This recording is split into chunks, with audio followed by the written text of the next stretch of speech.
I'm just so glad it's skateboarding. It's been the one thing that came to me at the right time. It could have been anything I imagined, but skateboarding was what it was. So I love skateboarding to death. That's right when I found skateboarding. Like my friend showed me and I was like latched onto it because it was the only thing at that time that was really fun and like my escape. And I fell in love with it, you know?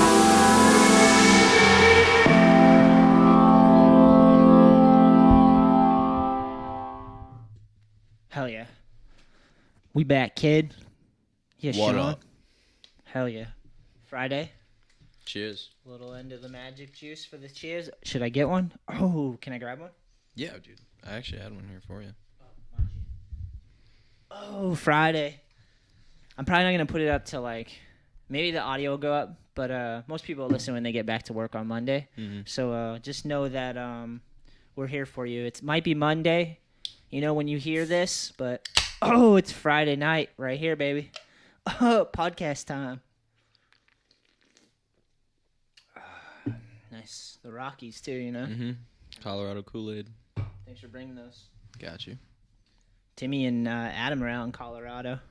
Oh, yeah. Or they were. Mm-hmm. I don't know. I think Adam went back. Yeah, he said he was going back out there, though. Yeah, he went home, and then he's going back. Timmy's out there for a good minute, though, right? Yeah, Timmy's been going out there a bunch, just clipping weed, stacking dough, fucking going back and forth between Florida. Putting in that work. Yeah, man, the videos are sick. It's like full operation out there. Dude, they both got reposted by the Barracks, I think, skating one of those parks out in Colorado. Oh, really? Yeah. I saw Adam. Yeah, I saw Adam still blasting those tray flips. I think Timmy got posted a while ago. Yeah, they posted his K-flip crook a bunch, actually, constantly. Crazy. What'd you do today? Worked. Hell yeah. Working at the Juice. Shout out Narragansett Surf and Skate. Oh, the Juice life. How was it there? It was good. People got masks on? How are we running this? Yeah. People come in, you gotta tell them and shit? Yeah. No, they're usually pretty good about it. A lot of surfers, though. A lot of surfers. Big waves today. Hell yeah. Bro. Nice. So we, as usual, we have tons of topics and questions from Facebook and Instagram and YouTube. So we'll kick it off. We'll get going. Let me see. Okay. Trying to make sure I got the ones from last week. Oh, dude, okay. I'm blowing it. Don't panic. I'm panicking. Okay, here we go. Podcast idea. Do you think longboards could become more popular than traditional skating? Maybe it already is, and I just don't know. Lately, I've been seeing many more longboards than skateboards. Not hating on them, but you can't ollie on that shit. Definitely can't ollie on that. That's from Ron Dog. Shout out Ron Dog out there. Do you see a lot of longboarders? Yes and no. I mean, I definitely see them. They're always out there. But I don't think it's more popular than skateboarding. I don't think it ever will be. At the Juice, do you sell more longboards or shortboards? Hell no. More more like regular skateboards. Yeah, shortboards. Yeah, definitely. Yeah. I feel like longboards are for the person that's like a noob. Mm-hmm. And they don't know. They just want to get rolling. Yeah, and they see that. A lot of people that come in to get longboards are either trying to just like learn how to ride a skateboard and then they want to get a skateboard, or they're just looking to like get around. They're just trying to be transportation warriors. warriors. Which honestly they'll probably be better off with a cruiser too, because you can't turn those things either, dude. They're meant for going like 100 miles an hour straight down a huge hill. Yeah, fully. I agree with you. I think like street skating and park skating and like the type of skating not on a longboard is like killing it right now. Mm-hmm. But it depends on where Ron Dog is, you know? Yeah. Around here, like, I don't see that many longboarders, but I bet if you went out to Cali, there's probably a shit ton of longboarders. Yeah, definitely. Everywhere. I see more scooters, like electric scooters, and maybe in the city you see like a lot of weird like people on different types of skateboards, you know? Like some strange shit going on out there. Seen some electric skateboards too. People always call and ask us if we like repair them and shit. I'm like, hell no. Pop the hood and call your electrician or something. Yeah, Billy. Like, Billy. Yeah, I need a new battery. Yeah, call Billy. Call Billy or Barth. They'll lace you up. You know what I fucking hate though, and sorry for people out there that like these, but I cannot fucking stand them based off of their stupid commercial I see all the time. It's a It's a piece of wood with a single wheel. Oh You seen yeah, those? yep. I don't like anyone that rides those. I just have never like seen someone like if I'm like skating by someone, I don't know. I feel like I'm a little respectful when I won't like weave through you or something or like cut you off. Like I'll skate around you or something, or like if there's this crowded sidewalk, I'll go on the road and skate in the road or pick my board up. You're not a bad dude. They always just fucking go wherever they want because they can. Because that's how it's advertised. It's like, go wherever the fuck you want. We killed boredom. That's what it is. Yeah, it's like, you know. Oh, we've invented this to kill boredom. I don't like anyone that rides those things. Sorry if you ride those. I just don't like you. Fuck you, bro. Yeah. Sorry. You have to draw the line somewhere. Get 4 wheels, bro. No, that commercial specifically annoys me because of that line. This is so-and-so, and he did this to kill boredom. It's like, no, maybe. I don't know. Probably wanted to make a lot of money. I don't even know if he's making a lot of money because it's probably a lot to build those fucking things. But either way, it's just like annoying to me. Because I'm like, just get a skateboard at this point. Like, because it's like. It reminds me of the hoverboard because it's like one of those things where you like lean forward or something. You gotta like lean to get speed or something. You have to be how fucking Yeah. Magneto or Xavier from the X-Men and like use your toes and heels. I never rode one of those, but I stood on one of the hoverboards and it was just like, why can't I just like push and get speed for this? I just want to take a push and roll. I don't want to fucking have to lean and then like lean forward to stop or something. It's so weird. My nephew rips one of those. Oh really? I always make fun of him, but he jumps on those things and he's like twirling and shit. So ridiculous, bro. Dude, I feel like I'd get caught in like a whirlwind doing that. Yeah, they're pretty start, dangerous. Like, spinning around, and just get pitched. Yeah, I tried to do it. It was fucking. Not that it was really hard because I could figure it out, but it was awkward, you know, to see someone getting hurt for sure. But yeah, those one wheel things. Come at me, bro. Anybody out there? Come at me. Don't like them. So what? Deal with it. Okay. We're gonna get a lot of hate from the one wheel community. Yeah, they're out there. Oh well. If you unicycle though, unicycling's pretty cool, dude. Have you seen the street unicycling? Young guys? Una?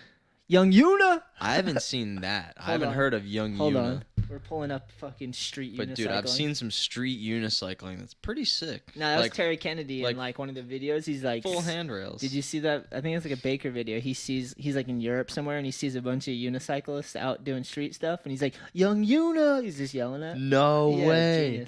That is awesome. All right, let's look up some fucking street unicycling. Young Una. Do they get buck? Yes. I mean, not as buck. They're not like. They have some more style to adapt, I guess. They're doing sick shit, but like they're not going fast, I guess, so to speak. Which I mean, I'm sure it's hard to go fast on those things. I've never rode a unicycle before. Dude, Diamondback. Which like them? I can't even like stand on one of those things, and they're like sliding down. They'll like go up and kind of like stop, and then like jump onto a handrail, and then like slide down it. But like they always come to a stop, kind of like they don't. Because you can't really roll on those things. No, yeah. I wonder if you can get like, because you know how BMX has like a free coaster? Yeah. So when you like ride backwards, you don't have to pedal? Yeah. I wonder if you can get one of those for like a unicycle. That'd be cool. But like then you wouldn't be able to pedal. I think they look kind of silly because they're always they look like a bull rider. Yeah, yep. Yeah, when they jump, they have to like pull the shit up. Yeah, they hold the they grab it by the seat. Yeah, let's see if we can find one with like a lot of views. This one's got 307,000 views. Extreme unicycling tricks. Street unicycling, but he's at a skate park in the Oh, we gotta turn down. Oh, but he's grinding a 20 stair. Oh, look how ridiculous it looks. He's got shin pads on because he don't want his shins to be smashed by those. Oh, he's taking off the pedals, Sean. He's taking off the pedals. Whoa. Broke the pedal on the first clip. All right, let's see. Because so far I'm not impressed. Oh my god, did you see that? He fucking this has 307,000 views. He's hopping 5 stairs. You see how he kind of came to a stop? Yeah, they always do. Like, even after that stair.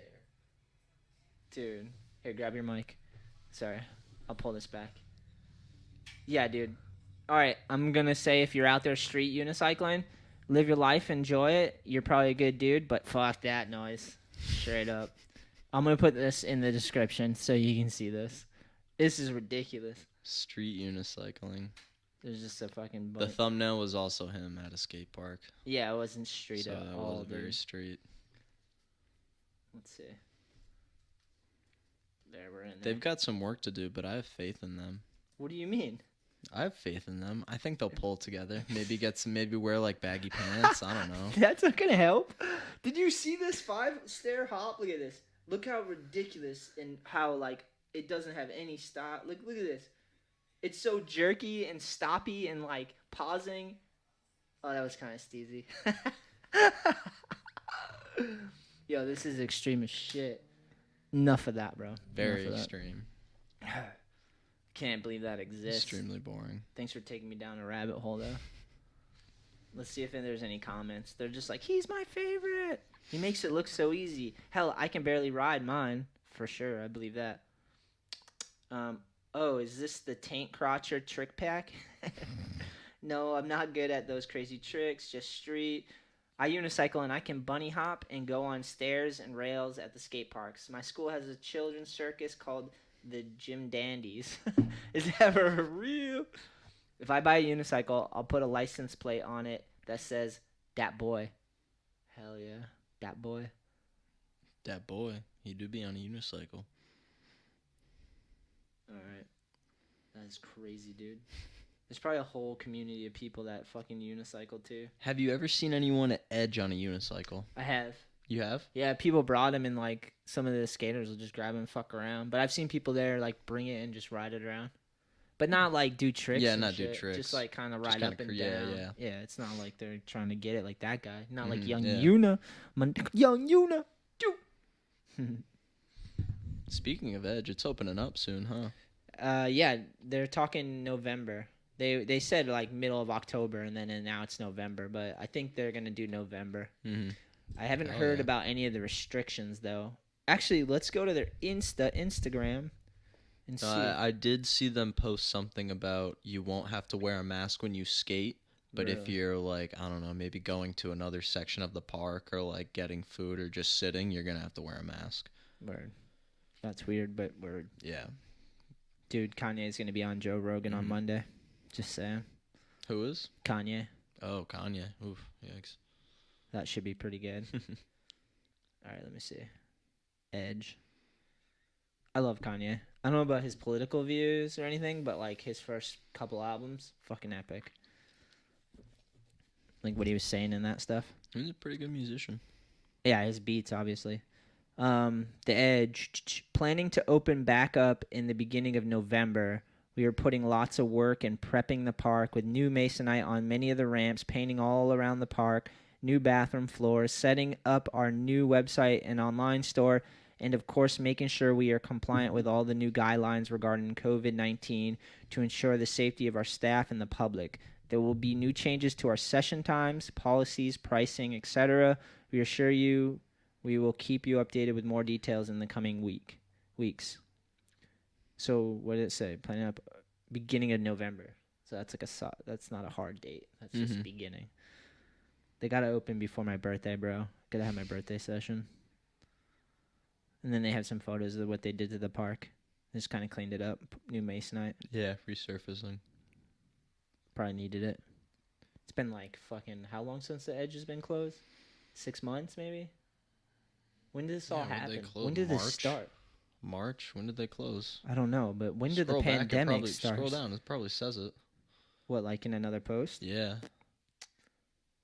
We were eager, yeah, reopen. If anybody liked to purchase anything, shut now. That was another time. Little paint job. Don't forget, that was the lockers. Everyone had to go get all their stuff out of the lockers. We're in July 4th now.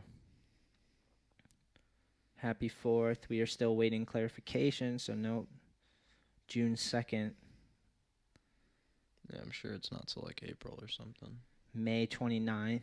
When will the skate park reopen? May 27th. Closed. The Edge is considering phase 3 or 4. That's May 18th. Closed, hoping to reopen on May 18th. That was May 3rd. Oh, this is some footage before COVID. Didn't they open up We're in April. for a little bit, but you had to skate with a mask, I think? Nah, they No? haven't. No. They never did that? Nope. I think that I thought that was like right after COVID. Okay, here we go. We're in April 5th, and they're hoping to reopen Monday, May 4th. That's so crazy. We are still closed April 4th. Now March 27th was a post. Oh, here we go. March 23rd, hoping to open April 7th. They were hoping to open a lot, dude. Way before all this shit. That's so wild. Yeah, so I think it was like March. It had to have been. Yeah, it must have been March, dude. That's crazy. It kind of worked out perfect for them though. Yeah, like they didn't have to be open during the summer. Yeah, they're an indoor park, so like, and there's so many parks outside, so it would have just been like paying someone to sit there and like only a few people coming because it's beautiful out and most people are outside. Yeah. So like, it's actually working out pretty good for them. If they can open like by November, that's perfect. That's like prime time because it's already, today's an exception, but there's already been a few cold days, so people are getting the itch to skate indoors. You know, I just miss going there because like skateboard lessons and just like whenever I'm fucking like want to go skate but I don't know what to do, I just go there. If I'm not going on a street mission or whatever after work, I just go there and the mini ramp's always there. You know. Yeah, always dry. Yeah. It's probably like you with OMF. Just like go there, see the homies, hang out, skate after work. It's always definitely there. Yeah, I back it. Open up, motherfuckers. I know they want to open, so.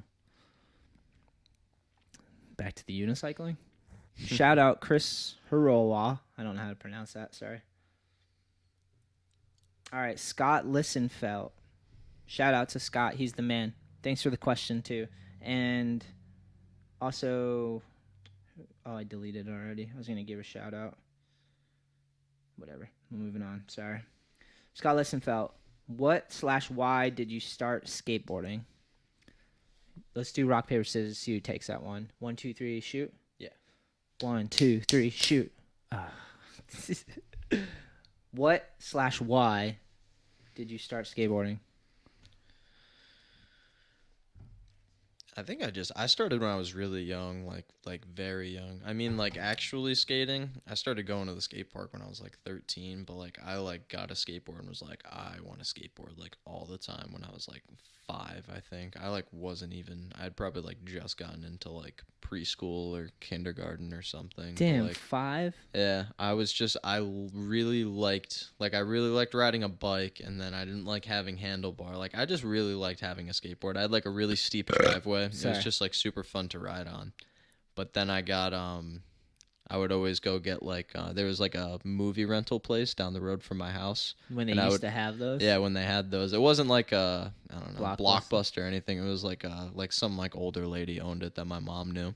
And she always had the X Games on VHS, and it was like when they like it was like the first year they did it in California, and then they had some of the Providence ones. Oh hell yeah!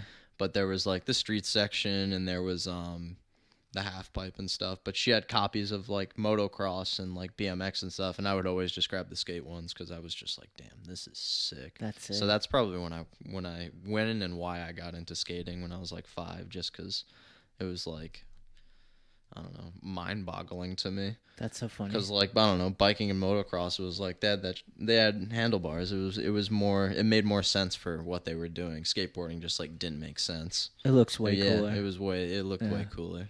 I back it. How about you? Why did I start? All right, let me go back in time and really think about this because it's been fucking forever now. When I'm like 60, it's gonna be so hard to remember half the shit. I was 12, 13. I met a kid who skated, and I knew nothing about skating, really. When I was younger, I saw it in, like, videos and stuff. Like, Police Academy had skating in it. Ninja Turtles had some skating in it. Yeah. Like in popular movies and shit.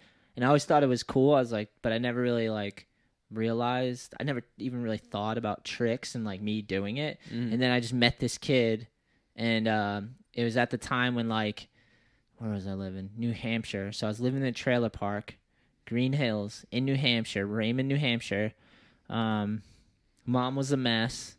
Fucking anger issues.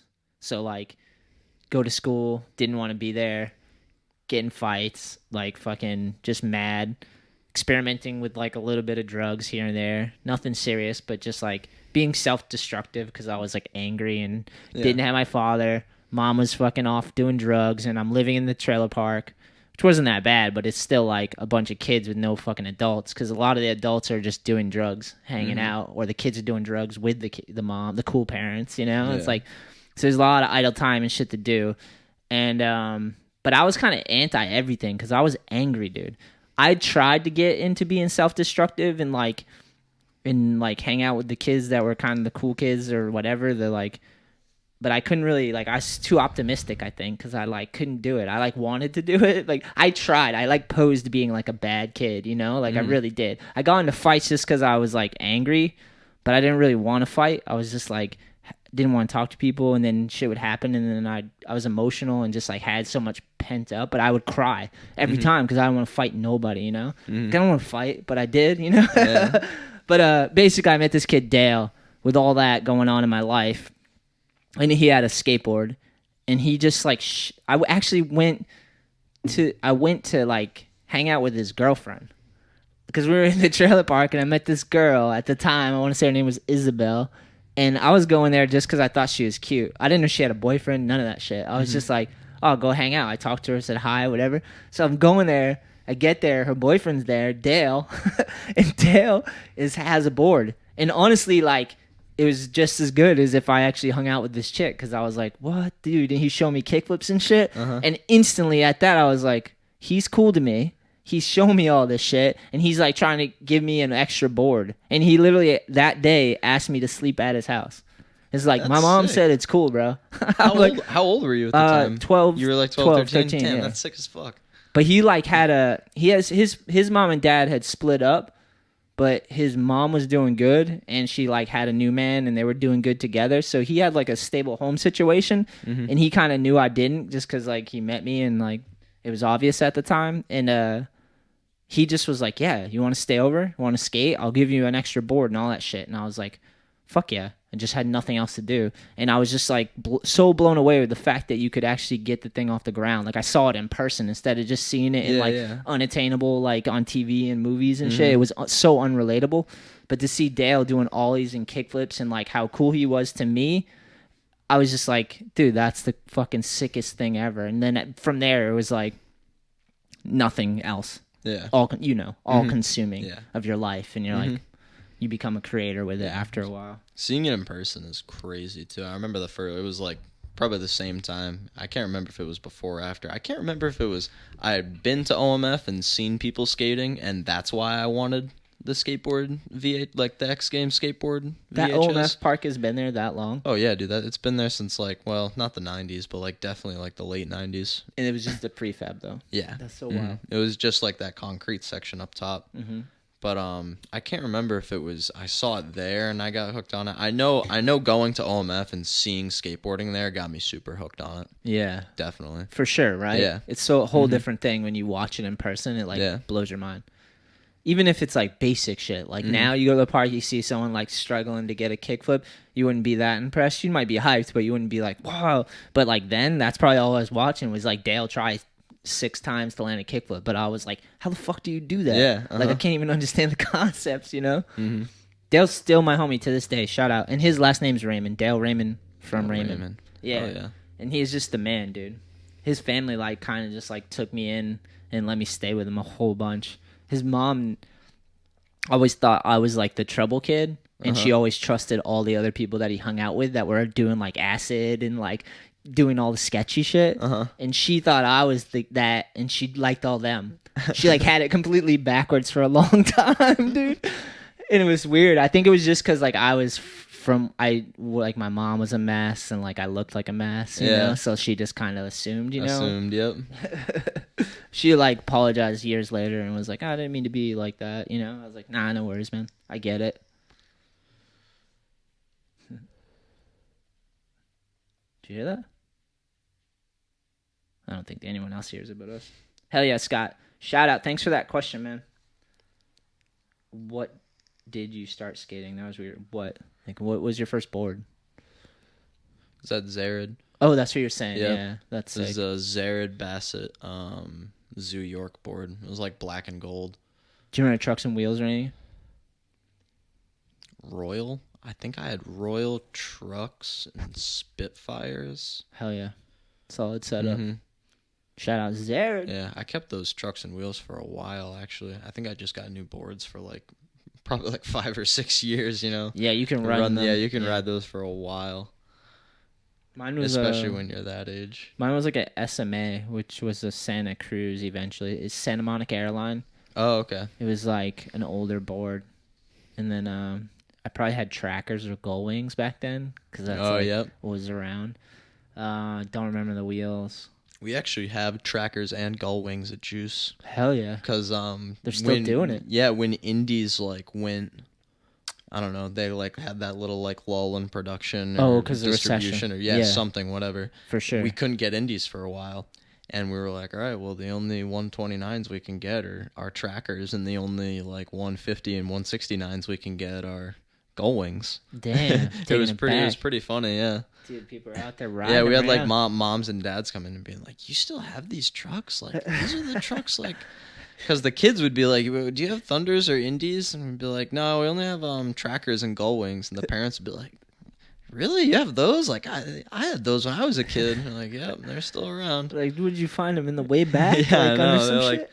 The trackers are super raw too. They're not I know how Independents will be raw. They're super polished and shit. Yeah, These literally look like the concrete on the ground. They were super crusty. It's it was nice old though, technology. Yeah. Mm-hmm. That's sick. I know. I bet they feel wicked sick to grind on. You get a nice crusty curve. It's I bet it feels nice and soft going across it. I kind of want to look and see if they have a website. Should we do tracker or gullwing or both? Tracker. I know gullwing does a lot of longboard stuff now, but tracker's still super OG. Tracker skateboard trucks. Is that what you type? Mm-hmm. Let's see. There's a website. Trucks you can trust since 1975. My G's. Oh, is it Ron Allen? What's that? No. Low C. Bill Danforth. Yeah, we got the older trucks. Oh, dude, they're doing it still. Let's see, product. They probably sent you some old stuff, bro. Some old inventory. Yeah, we definitely got the back of the bottom of the barrel stuff. Yeah. Look at those fucking things. What the hell? The half rack. Is that what it is? Half rack? No, they're not that small. 2.625? They're not? Mm-mm. What do you mean? Is that a fake photo? Dude. No, those are just tiny trucks. Scroll down. Oh, what you had. Oh, okay, yeah, I see. Yeah, I think we had those. The mid-track or the full. These. Yeah, those look like it. Full track. Super crusty. Debuting in 1975, the Tracker Full Track was the world's original wide skateboard truck, featuring a 4.25-inch 106 millimeter wide hanger with a 7-inch axle. The Full Track with our classic gnarly or dart base plate is one of the quickest turning trucks out there. It's perfect for decks that are 7 to 8 inches wide. If you want to turn tight and carve hard, hell yeah, turn tight, carve hard. You know what I'm saying, Sean? The Full Track is the perfect truck for you. Trackers use 356 T6 aircraft grade aluminum. 4140 chromo.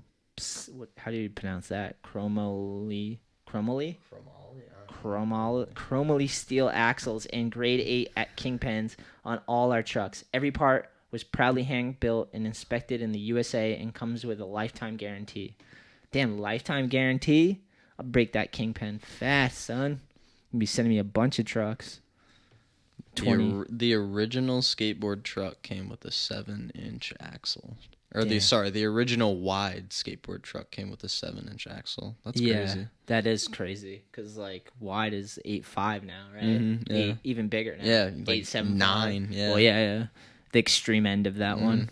That's so wild. Those dudes are riding those crazy old shape boards. Yeah. Dude, Tracker, we're going down memory lane right here. Spirit of Competition, the original wide truck. Back in 1975, the Tracker Full Track was the first truck in history made specifically for skateboarding by skateboarders to incorporate high-quality performance and strength. Trackers truly were and still are the trucks you can trust. The original Tracker trucks date back to 1974 when Tracker founders Larry Balma, Dave Dimini, and Gary Dodds. Dude, watching me try to pronounce stuff on this podcast must be hilarious for people because I am butchering names. Made the first prototypes. As Larry tells the story of Tracker's formation at San Diego spots like La Costa, let's give it Kona Bowl, and about how the brand's many innovative trucks and related products came to be. 44 of Tracker's top riders chime in with colorful recollections and revealings behind the scene insight. Oh, so it's all the people that used to ride for them. It's like giving feedback, and they're showing Instagrams and stuff. Dude, solid tuck on that guy's shirt, though. Bucky Lassick used to ride for Tracker. Let's see who their team is. People I don't know. Bunch of people I don't know. Do you know any of these people so far besides Bill Danforth? No, just Bill Danforth. Alan Losey. I wonder if these are older riders included still, or if this is like currently. I think it's just like current riders. They're out of Costa Mesa, California. Nice, dude. Tracker Trucks is alive. I definitely rode a bunch of Trackers back in the day. Before I really paid attention so much to like skateboard pros and AMs, I just like whatever trucks, I would just pick them, you know? You don't really know. Mm-hmm. I used to ride, I want to say they were Mercuries. Do you remember those trucks? No. I think Jamie Thomas used to skate for them. I might be wrong about the name, but I'm not 100% sure. Damn, Trackers is gone. All right, so there's a few right here. Maybe you could help this one. Ricky Alderton says, how to get a skate park built in your area. Pester the town. They'll probably want you to do a lot of work. You got to be prepared to do a lot of work, but definitely pestering the town because, one, they won't want to do it. They never want to do it. If they do want to do it, you're lucky. And two, if they want to pay for it, I mean, buy a lottery ticket because you're the luckiest person in the world. Hell yeah. Win more money. Three, yeah, you're going to need to raise a lot of money. You're going to want to have someone who knows how to build the skate park. Someone who can design it. Mm-hmm. And someone who can design it too. Yeah, so you're going to have someone design it and then actually people the technical, to execute the building. But there's people out there that do that. A lot of times I think nowadays, like, you can reach out to, dude, I want to say Canton Russell has a company that's been building a lot of parks, but also dealing with the politics of it. Mm-hmm. Yeah, there's definitely a lot of politics involved with getting a skate park built. Definitely. Yeah, there can be for sure, dude. Like I remember being involved with the Framingham one, and there was like internal politics where people were like trying to get credit for it and whatnot, and like there was like some confrontations, and I was like, this is so dumb, dude. Dad, we need the skate park, you know. Let's see if I can find it. Design, branding. Shout out to Kent Russell too, such a legend. Remember Kent Russell? The Storm? No. Oh, I'll show you a part after this. I'll read this about Canton because he's a legend. I don't know if I've ever had Canton on the podcast, but I should reach out. A longtime fixture in the professional skateboarding world, Canton is a lead designer for New Line skate parks. There you go, New Line skate parks. That might be old though. I feel like he's with someone else. But growing up in Southern California, the birthplace of skateboarding, Canton quickly became a leading figure in the region's skateboarding scene and was oh, dude. Down, that's probably what we heard earlier. Down go the skateboards. Yeah, the skateboards were just fucking about to fall over. Dude, there's ghosts in here. This is a Halloween edition of the podcast. You bring that fucking thing in here? He probably followed me. Dude, you got ghosts following you? Picked him up on the way. He was a professional skateboarder for 12 years, traveling all over the world, endorsing his Pro Model shoes and signature skateboards, as well as appearing in several skateboarding videos and magazine covers. Yeah, he had a bunch. After semi-retiring from professional skateboarding, Canton studied civil engineering and landscaping architecture as he transitioned to skatepark design professionally for the last 13 years. He had worked in both the public and private sectors for Oh, Mike. Yeah, Mike McIntyre at Site Design Group. He used to be working with him. Action Sports Design. Stantec, that's the name. Stantec was, I think they designed some around us too. They helped with Lynch, I believe. Oh, really? Yeah, I want to say I've been to a bunch of these. That's why it's hard for me to remember. But I want to say Canton Russell helped with Lynch. Because I went to those meetings and like I didn't, like they designed a whole fucking skate park and they were like, "Can we get your input?" I was like, "I like round bars." Like put a round bar. I don't even think they did. I think the handrails are square, aren't they? Most of them, yeah. God damn it! I don't think there's God damn it. There's round bars, but not down the stairs. Oh, man. Every rail down the stairs. I didn't even do my job, bro.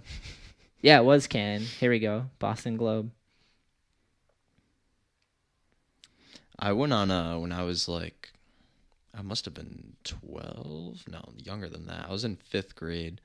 I went on a duck boat tour in Boston. Hell yeah. And we like literally like when they drive by Lynch skate park. Yeah. We literally went by there and like the guy like asked if there were like any skateboarders on the bus, and I didn't raise my hand or anything, but everyone like turned around. Such and a pussy, dude. Yeah. But, raise your fucking hand, bro. Dude, I didn't want anything to do with it. I was like, I don't want this guy to point at me. I don't want him to talk to me. I just like kept my mouth shut. But nah, I get that. he was like, yeah, they're building like Van. He mentioned Vans. He was like, Vans is building like $1 million, like multi-million-dollar skate park under this bridge over here. I was like, oh, sick. And then sure enough, like, yeah, it happened. 6-7 years later, it happened.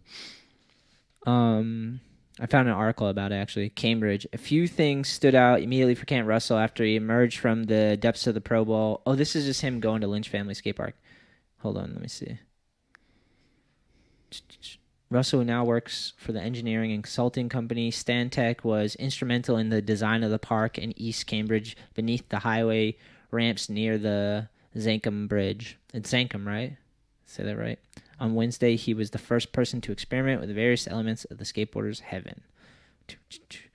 After more than a decade of fundraising and that's testament to what you were saying. A decade, that's 12 years. Yeah. A decade of fundraising and planning. The Charles River Conservancy, the nonprofit group that led the project, will open the 40,000 square foot space to the public November 14th. The park is one of the largest of its kind on the East Coast.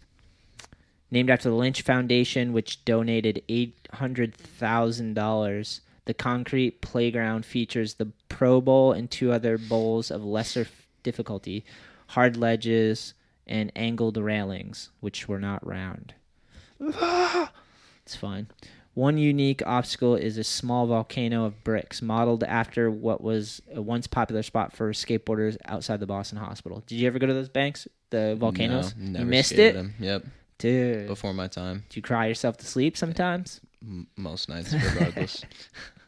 Why did I miss the banks? They were sick, though. Just like a natural brick volcano. Mm-hmm. And fucking, it was pretty epic.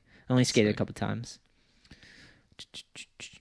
It really kind of tries to simulate or emulate something that is not around anymore. Yeah, they took them out. So then they put them in the park, which is a cool idea. Mm-hmm. The Pro Bowl, which hits depths of 11.5 feet, is one of the gems of the skateboarder paradise. Nice. Yeah, Canton's a legend, though. That's basically what I'm getting at. Don't let the word pro fool you, he said. Anyone can ride it.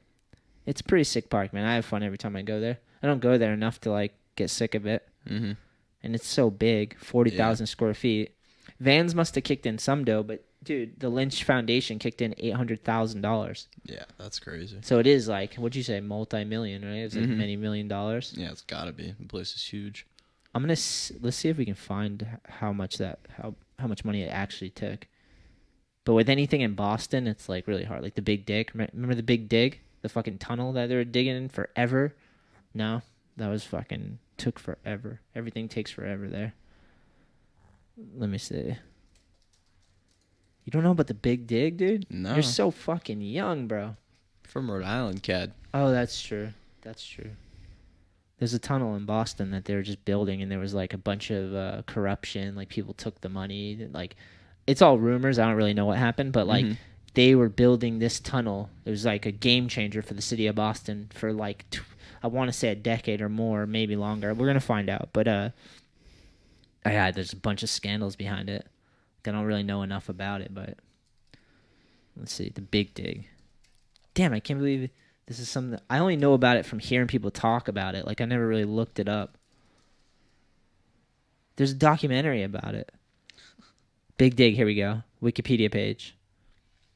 So, dude, that skate park, the Lynch family one, is right next to the Boston Garden, which is fucking insane. Mm-hmm. That's what blew my mind about the skate park, is the fact that they built a 40,000 square skate park, millions of dollars, right next to what everyone cherishes, the Garden. Like, that's, like, so big, you know? Mm-hmm. The Central Artery Tunnel Project, commonly known as Big Dig, was a mega project in Boston that rerouted the central artery of Interstate 93, the chief highway through the heart of the city, into the 1.5-mile tunnel named the Thomas P. O'Neill Jr. Tunnel. The project also included the construction of the Ted Williams Tunnel, the Zane Bridge, Memorial Bridge over the Charles River, the Rose Kennedy Greenway, and the space. The Big Dig was the most expensive highway project in the U.S. And was plagued by most overruns, delays, leaks, design flaws, charges of poor execution and use of substandard materials, criminal arrests, and the death of one motorist. The project was originally scheduled to be completed in 1998 at an estimated cost of $2.8 billion. In 1982 dollars, that would be $7.4 billion adjusted for inflation as of 2020. Dude, $7.4 billion in 2020. That's how much it cost them the year I was born, 1982. This was going on. And I knew about it somehow. I wasn't even alive. Did they finish it? Yeah, it's done now. When did they finish it? I don't know. I'm too dumb. But I'll read on. However, the project was completed. Wow, look at that. Next line, dude. In December 2007 at a cost of over $8 billion in 1982 dollars. $21 billion. $21.5 billion if you adjust for inflation. That's fucking 21. Dude, so they went from 2 to 8. 2 to 8, and then when it was all said and done, it was actually 21. Yeah. And there was arrests. And then inflation. It was 10 years later than it actually. It had everything: shit. Delays, leaks, design flaws, deaths, criminal arrests. Fucking scandal. I need to read up on this. There's a documentary I just saw. So this is great. Oh, Lynch Family Skate Park cost $4.5 million. Oh, you looked it up? Yep. I love that you just had it there too. Mm-hmm. 4.8? 4.5. 4.5? Did it say broken up between vans and like, maybe type vans donation Lynch family, see if I don't know. I'm sure there's like a page somewhere. It'll take me a long time to find it. No, it's no worries. And Charles River, they covered 800,000, but there was still like over 3 million, you know? They got somehow. They fundraised for a decade, remember they said? So I wonder how much they fundraised. The Boston Globe estimated that the project was ultimately cost $22 billion, including interest, and that it would not be paid off until 2038. It might not be paid off, dude. Might be paying for that bridge right now, dude. Definitely, right? Definitely still is. As a result of deaths, leaks, and other design flaws. Jesus, man. Someone agreed to pay $407 million in restitution, and several smaller companies agreed to pay a combined sum of approximately $51 million. That's so wild, dude. So, back to Lynch. Yeah, we're skipping back and forth. There was a $1.5 million donation from Vans. Oh, damn. Shout out Vans in the building. And Vans also pays... the skateboard company will contribute $25,000 annually toward the maintenance of the park for 7 years, which that's kind of crazy because that park's covered in graffiti now, isn't it? Yeah. But maintenance, I'm more concerned about chips and broken shit. Like broken shit. Yeah, true. That is very true. I'm sure they it's just aesthetics. Yeah. Well, actually, Evan on the last podcast was saying like if you use certain spray paint on certain ramps, it makes it slippery as fuck. Yep. That kind of sucks. Then. Like I'm sure people are bummed about the bowl getting like covered in graffiti because I'm sure it's super slippery. But I mean, throw some soda on that bitch. That park's hit or miss. I don't know. Sometimes it's slippery. I feel like that park's a pretty grippy park though. I feel like it's not very slippery to begin with. I don't think it's slippery. Yeah. Compared to some other ones, I guess. Yeah, dude, that's the 800,000 from Lynch, but there was 1.75 raised from various donors, 450,000 in public money. Park's sick. 100,000 from the redevelopment community. Hell yeah, shout out. 200,000 from Cambridge, 150,000 in state funding. Yo, good looks, bro. And I'm glad there wasn't as much scandal as the Big Dig on that project, you know? Yeah. Fucking 21 billion. Yeah, I'm 21 billion. glad there was no corruption at the Lynch family skate park. Think about that, Sean. You want to blow your mind? In Massachusetts alone, they built something that would have cost $21.5 billion. In Massachusetts alone. That means there's a lot out there, right? Mm-hmm. There's a lot out there. All right, so here's the Big Dig. So that's what it was, and they combined it to make the Big Dig tunnel. So it took those 90, 93, two parts at 93 and one in Route 90, and just combined it into a tunnel that went right through there. Right through Chinatown, Financial District, downtown, West End, right through Boston. For $21 billion, $22 billion. So it was like that before, and then it was going to be like that? No, it was that, and then they turned it into a tunnel. I believe. If I'm understanding this map correctly. But I'm pretty high, so. Yeah, highway tunnel right there. Crazy, dude. Let me see if I can find the name of that documentary, because I want to watch it. I didn't see it. I'm putting this Wikipedia in the description for my people, just because that's unbelievable to read. And if I can find the documentary, I'll throw that in the description too for the peeps out there that are living their life. Yeah, uncovering Boston's Big Dig. Oh, no, it's a 9-minute segment. Oh, here we go. All right, I found it. America's Biggest Dig. It's on YouTube. 46 minutes. I'll throw this in there.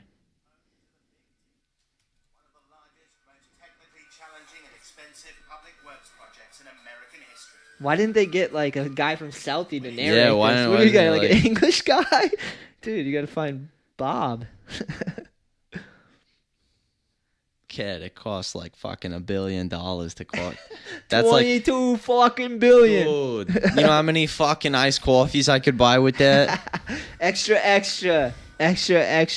Gross.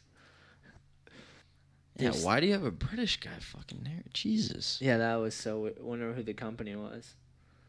They blew it. They blew an opportunity. Dude, first comment says the editor of this documentary was on meth. Don't bother with this version of the documentary. Crap quality. Better HD quality versions on YouTube elsewhere. All right, I got to find a better one. Someone wrote they leak still today. I went through them this morning. So they're still leaking apparently. I found another one, but it's a part 1, so I'll put that one in there. MegaStructures Big Dig. British documentary. That's why it's a British documentary. That's why. Probably on BBC America. It cost them $22 billion, and they only got 40,000 views. Not good. Not good. See if I can put that in there. I can't, like, who am I to say anything, though? Like, I can't fucking design a fucking tunnel, you know? Yeah. But that still sounds insane to me that something could get so mismanaged like that. Yeah, so wild. All right. Building a tunnel under a city. Yeah, right. I mean, they do that in New York, but, like, they do that with, they do a lot of subways. Like, they don't have, like, a road, like a tunnel with a road in it, I don't think, in New York. Most of their highways and interstates, I believe, go around the outside. I mean, I'm not very. They have the whole subway system, like though. 3 times, but yeah, they have the subway system. But like, they have Boston has a metro system as well. There's highways that are along the water that go under buildings, but it's like you still see the ocean, the water and stuff right there. You know. Yeah. Mm-hmm. Another question from Lesedi, Lesedi, building a skate community. So that's as a topic. I would say just like focus on skating, having fun.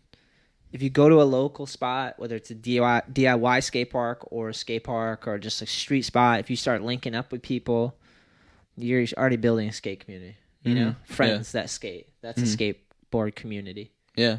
No, there's always a skateboard community. I mean, it's never gonna. Rarely it will come to you, but it's definitely something you experience by traveling and meeting other people. Yeah.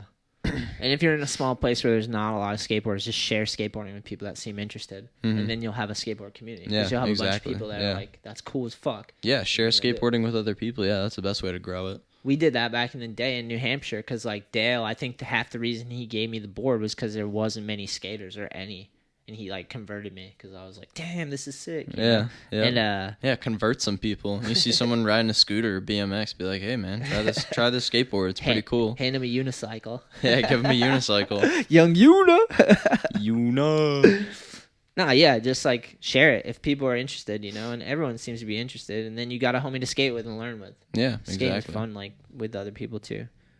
Do a skate event. Like, go to skate events. You'll see part of the skate community. You'll meet all the people that are involved. Like, every different area has a bunch of skaters. A skate park, skate shop. That's, like, a good place for see skateboard communities. Like, people that give back to the culture and connect with each other and do cool shit. Technically, as far as building, I would just say share skateboarding with people. Yeah. Share why you like skateboarding. Mm-hmm. And then you'll have a bunch of people that like skateboarding, too, because it's sick. Yeah, skateboarding's tight. Yeah, for sure. Amen, brother. Choo-choo, choo-choo, choo-choo, choo-choo. All right. Thanks for those questions, Ricky and Lesida. I don't know how. Lesida. You got Lesdida? Lesdi. Sick name. Can't pronounce it, though. Sorry. And Ricky, you're the man. How to get a skate park built. Hit up Canton Russell and Stantec. They'll help you. So I remember they came and did meetings with the towns and, like, talked it out and, like, worked through all the issues. Mm-hmm. Jake says, how the music choices in skate videos has influenced so much open-mindedness in everyone. Bad Brains to Jimmy Cliff to Pantera to Fleetwood Mac, so on and so many. Skateboarding, music. Your turn. Skateboarding and music. Skateboarding has definitely showed me a lot of music that I wouldn't normally listen to. Hell yeah. But yeah, I've definitely found a lot of music through skateboarding. I'm not sure if that was that a question or like more of like a statement? A topic. Yeah, a topic. Just a topic to talk about. I would definitely agree that skateboarding has showed me at least a lot of music. Do you skate with music on? Do you rock No, I don't. The session blockers. No, I'm Yeah. very against skating with headphones in. If I see you skating with headphones, I might tell you to take them out. He's like, yo, leave me alone. He's on his unicycle. You got your AirPods in. Oh man, I hate that shit. Yeah. Well, if you're by yourself. Having a phone call. Yeah, that is true. If you're by yourself. Yeah. There's exceptions. Mm-hmm. But if you're the dude always showing up with headphones on, in. you're not there to hang out. Taking a phone call while you're cruising around. It's ridiculous, dude. I've seen it a lot. Yeah. I think they're talking to me. It's like, oh, what'd you say? Ma, I need my pork chops. Ma, what's for dinner tonight? Yeah, music and skateboarding, the best thing ever, basically. Like video parts, picking the song. Mm-hmm. Music, like, especially when I was younger, motivated me to skate a lot. You find those songs that, like, get you juiced up. Yeah. And you're like, I just want to go fucking conquer the world on my board, you know? Mm-hmm. Or just throw something, break my board or whatever. Depends on the music, you know? Yeah. I always liked, like, when I was younger, I liked, like, 311, Sublime, any of that stuff. Do you know that shit? Yeah. Like surfer rock almost type shit. Yeah, surfer rock. And then, like, Pennywise, No Effects, punk rock. We're moving into the punk rock genre. Went from surfer to punk. Yeah, a little bit. Mm-hmm. I was just listening to what Dale had. Dale had music. Yeah. And I believe he had 36 Chambers, which was, like, my first... that one changed my life. Because it was a lot of cursing and just, like... 36 Chambers changed my life, too. Yeah, and it's Wu-Tang, so you're just, like... Protect your neck, B. They ain't nothing to fuck with, you know? Mm-mm. Like, they're not. So, yeah, that one was sick. What else with music? Just seeing people's style with certain songs and, like, watching a video part and it's got a song and it matches the skating in some way or connects with it. That's what, like, that's the most epic part, right? Mm-hmm. Like Heath Kirchart will have a video part with some legendary songs, and you're like, this fits his skating. So, or Mark Johnson's another one to think about that would like nail some song with his skating. Yeah, that's always a bummer to see though when someone you like see a part and you're like, wow, why'd they choose this song? Yeah, like I saw a part recently. Oh, I wish I could remember. It threw you off though. Yeah, it threw me off. Like the skater and the music didn't match up in some way to you? Because they were skating to no Vaseline, but it was like sounds dirty. I don't know. It was just kind of like a very I don't know, like forced or something. I don't know. It was just like it wasn't who you would expect to be skating to no Vaseline. I can't remember who it was for the life of me, but they were you're talking about Ice Cube. Yeah, it was Ice Cube. Yeah, they were literally like wearing like I don't know. It was just like they literally looked like it was pretty much Mark Suciu skating to no Vaseline. Damn. Which, like, if I was just like, sorry, it was a good part by all means, but just having no Vaseline in the background just kind didn't work. Just threw it off for me. I've seen that, like where someone has a song and you're like, this is it feels forced almost. Doesn't seem like it would work in that situation. I probably had a part like that. Trying to think.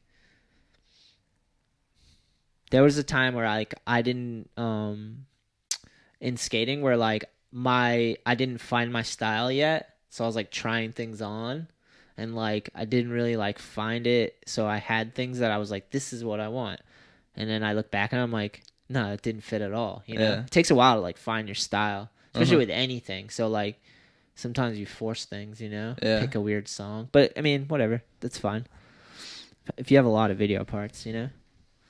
But I definitely like at some point had some song that I was like, why the fuck did I do that song? You know, like what the fuck was going on with my head at that time? But in skating, like it takes a while to find your style. Like you have to like learn some tricks, get them down, get hours under your feet, and you start to like work with what works, you know, instead of fight it. Yeah, I used to fight my style just because I like wanted to learn tricks. Yeah. But like they weren't like there was other things I probably should have focused on and learned. But I was like, no, I want to do this. I can't skate that. I need to skate this. I need to like, work on this. It was more just my own stubbornness, you know. Like I can do anything, you know. But like there's things that I was like, just because I can learn it, maybe I should focus on things that are a little easier at first, so you can like get comfortable and develop style before you just try to jump ahead. Almost, it was like that type of thing. I did every mistake you could imagine with skateboarding, for sure, dude. Because I got into it and I fucking loved it, and I was like, this is the best thing ever. So I just want to be involved with every aspect of it, and I was so excited about it that you're just like overzealous, you know? Yeah, yep, got too excited. Yeah, it's like normal, you know? It's fucking sick though. That's what's so rad about skateboarding is it can get you juiced like that. I'm not looking up no Vaseline, bro. Sick title though. Oh, I remembered who skated to. It was Flo Mertain. Oh, he's like European skater, right? Yeah. Nice.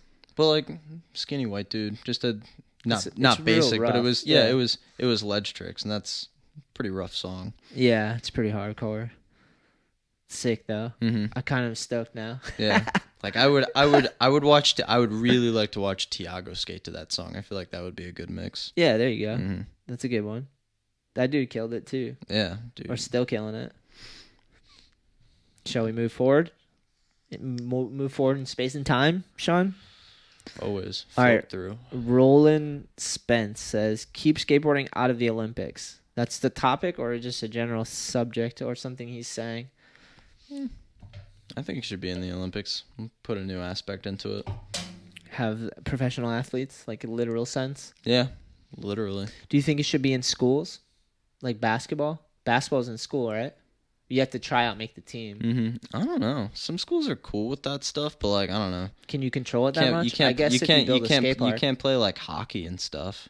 Not in schools. Schools Yeah. have hockey Well, no, teams. no, like college. well, yeah, collegiate. you have like a team. I'm sure there's schools with like skate teams or something. Skate college. Skate college. That would be makes more crazy, sense Yeah. than skate middle school. But skate middle Yeah. school sounds. I'm sick, sure. Too. I'm sure there's like colleges in California that aren't that are like skate colleges Here we go. that just have like a bunch of skate parks at them or Here- something. This is why we have the internet. This is why we have the Lord Google. Skate park college. Yeah, that's what I'm typing in. That might be the episode name right there. Skate Park College. That's fucking good, dude. Wait, skate park? Is that what we're doing? Yeah, skate park college. Yeah. Are we inventing something, or is this we're behind? The whole college is Skate Park College Station. Oh, that might be the name of it though, right? Skate Park. Nope. 5 things you need to know. Chelmsford Skate Park. Oh, should we just read this for It's a Jankum. Shout out to Jankum. A skateboarder's guide to colleges. No, because that's not gonna. I feel like it'll say the best colleges to go to. Tempe University, New York, though. Pratt Institute. Yeah, right. It would be School of Visual Arts. Yeah, but these aren't what we were talking about. These are just like cool colleges to go to if you're a skateboarder. Apparently, a skateboarder, yep. I want to see a college that has a skate park and has a skateboard team. Like, and has, look up college skateboard team. There we go. But dude, there's definitely some brand Mm-hmm. that has that name too. College skateboard team. There's definitely schools though in like definitely California. I feel like I've seen it once on like Fuel TV when they actually did skate stuff. That was like a gym teacher or something who was like, yeah, I have like a skate class I do as like part of my like activity, and they got like little like fresh park ramps or something, like just like really small basic stuff, but they'll just like let the kids skate. A lot of it's like after school activities, like trying to stuff give like kids that, like an somewhere to after hang out. school skate club. Yeah. Mm-hmm. Here we go, dude. That's Dave Mayhew. All right, here we go. I found something. College Skateboarding Educational Foundation. They do like scholarships for I don't know, skateboarders that go to college. Yeah, I like just guess. trying to help them out. Yeah. All right. CSEF mission statement, which is the name is College Skateboarding Educational Foundation, CSEF. The College Skateboarding Educational Foundation provides a brand new opportunity for skateboarders to build better futures for themselves, regardless of financial assets or personal network. Everyone deserves a chance at pursuing a college education. Skateboarders are no exception. Through CSEF's scholarship fund, skateboarders all over the country will be given essential assistance with completing their goals in school and in life. Although CSEF is a registered organization, 501 organization in California, it serves skateboarders all over the United States. And then they have donate here, get involved. Donate. Wish there was something like this when you were younger. Help us help skateboarding by giving opportunity to members of the family. Donate here. Apply. Need some help getting through school. The cost of higher education can be gnarly. Apply here for our scholarship. Volunteer. Join our mailing list. 2019 scholarship recipients. Some people. Interesting. That's not quite, but it's like a cool thing. I'm putting that in the description. If you have some pennies, like if people give you your change and you save it after and you want to do something cool with it, that sounds like something cool at least. And I saw Dave Mayhew right there. He is like legit skateboarder.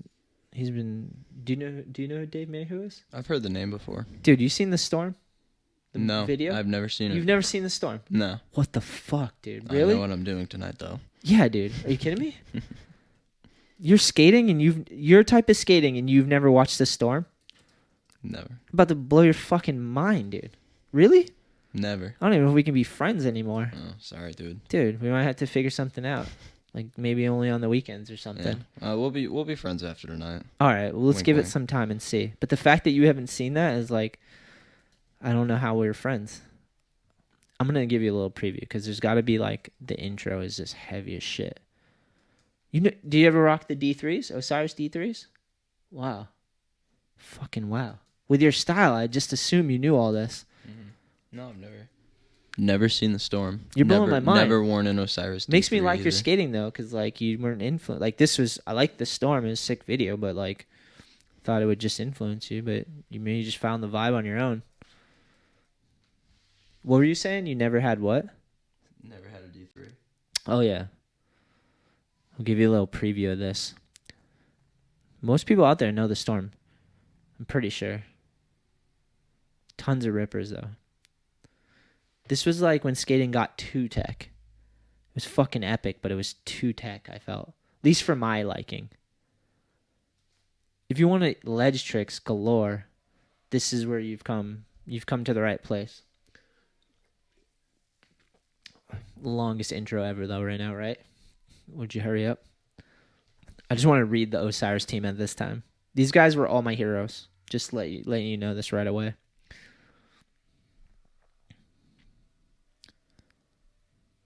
I don't even remember this video. Does Jerry Sue have a part in this thing? He does, dude. They had the biggest squad with Osiris too. Dude, you're gonna love this. Brennan Turner, Peter Smolik, Tyrone Olsen, Chad Knight. Oh. Dax Lucier, I believe that was on the team too. That dude ripped. Josh Casper, dude. Do you know who Josh Casper is? I know. All right, nice. Talked about him. Paul Macnow. I think he was in the storm too. Chris Dubstaff. Forgot about that dude. Dave Mayhew. Dude, the podcast is taking us to the storm right now. Damn, that was sick. Tailslide like varial flip out. I'm gonna win that trick. Did you have to? Your assignment is to watch this video at some point.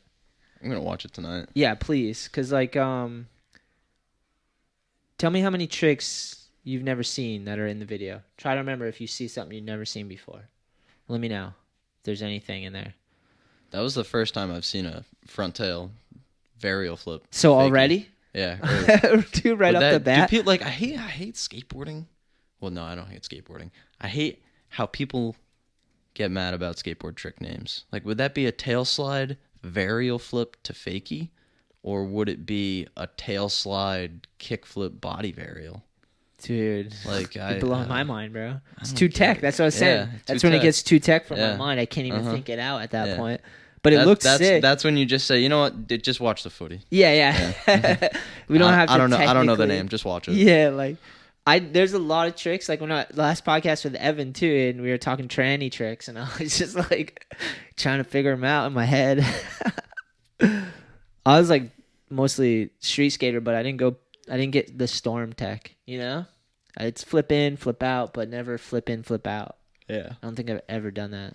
Have you done that? Never flipped in and flipped out. Is that a confession? Is that a confession? You said it like a confession. Never. Never. Good for you, bro. Someday, hopefully. Yeah, right. I'm not against it at all, but it's definitely too tech for my brain to like. I don't think I can handle it. comprehend. Yeah. I think those days have passed. Maybe fakie flip tail stall. Fakie flip? Nah, I can't even see it. Can't even see it. I entertain the idea. Kanye's going on Joe Rogan Monday. Did I say that yet? Nice. Yep. Yeah, nice. Should we put the episode up the same day just to compete with them? Mm-hmm. You think Kanye would beat us? Maybe. Slim chance, though. Dude, Kanye, interesting as hell, dude. You watched the debate last night? Have you watched any of them? Mm.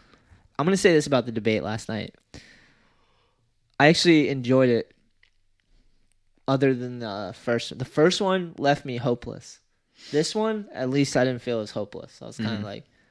I think that's really... I watched a little bit of the first one. I was like, I'm not watching this. Dude, the first one, you just like turned it off and you're like... horrendous. Dude, we're in like... Oh, fuck. Were we in fucking kindergarten class fighting each other? I know, I was really. like, this is fucking insane. But the one last night, it was... I don't even know if they actually muted the mic because it didn't look like at any point that they were like yelling into the mic and you couldn't hear them. But they told them they muted the mic. So they didn't interrupt as much, or like they just actually they actually paid it. They actually went by a debate rule. Actually, the first one was just Donald Trump yelling over Joe Biden, which is so obnoxious. Mm-hmm. He's making zingers and shit, which is fucking funny as hell, you know. But like it's the fucking we're voting over the leader of the free world, supposedly. You know, it Yeah. can't be all entertainment. We gotta have some substance to it. Yeah, It's exactly. too hard when you're arguing with each other like fucking jackasses. You know. Mhm.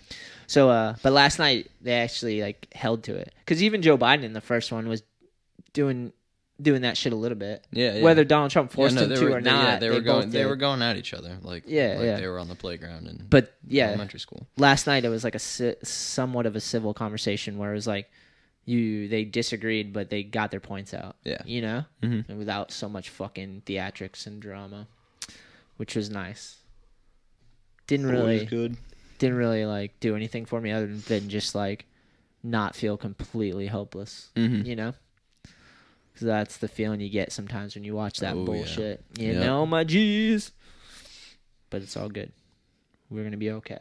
We're gonna be okay out here. Sean's gonna watch The Storm tonight, and it's gonna blow his fucking mind. I'm gonna watch the storm, and everything's gonna be okay. You're gonna get through the storm, and then clear skies.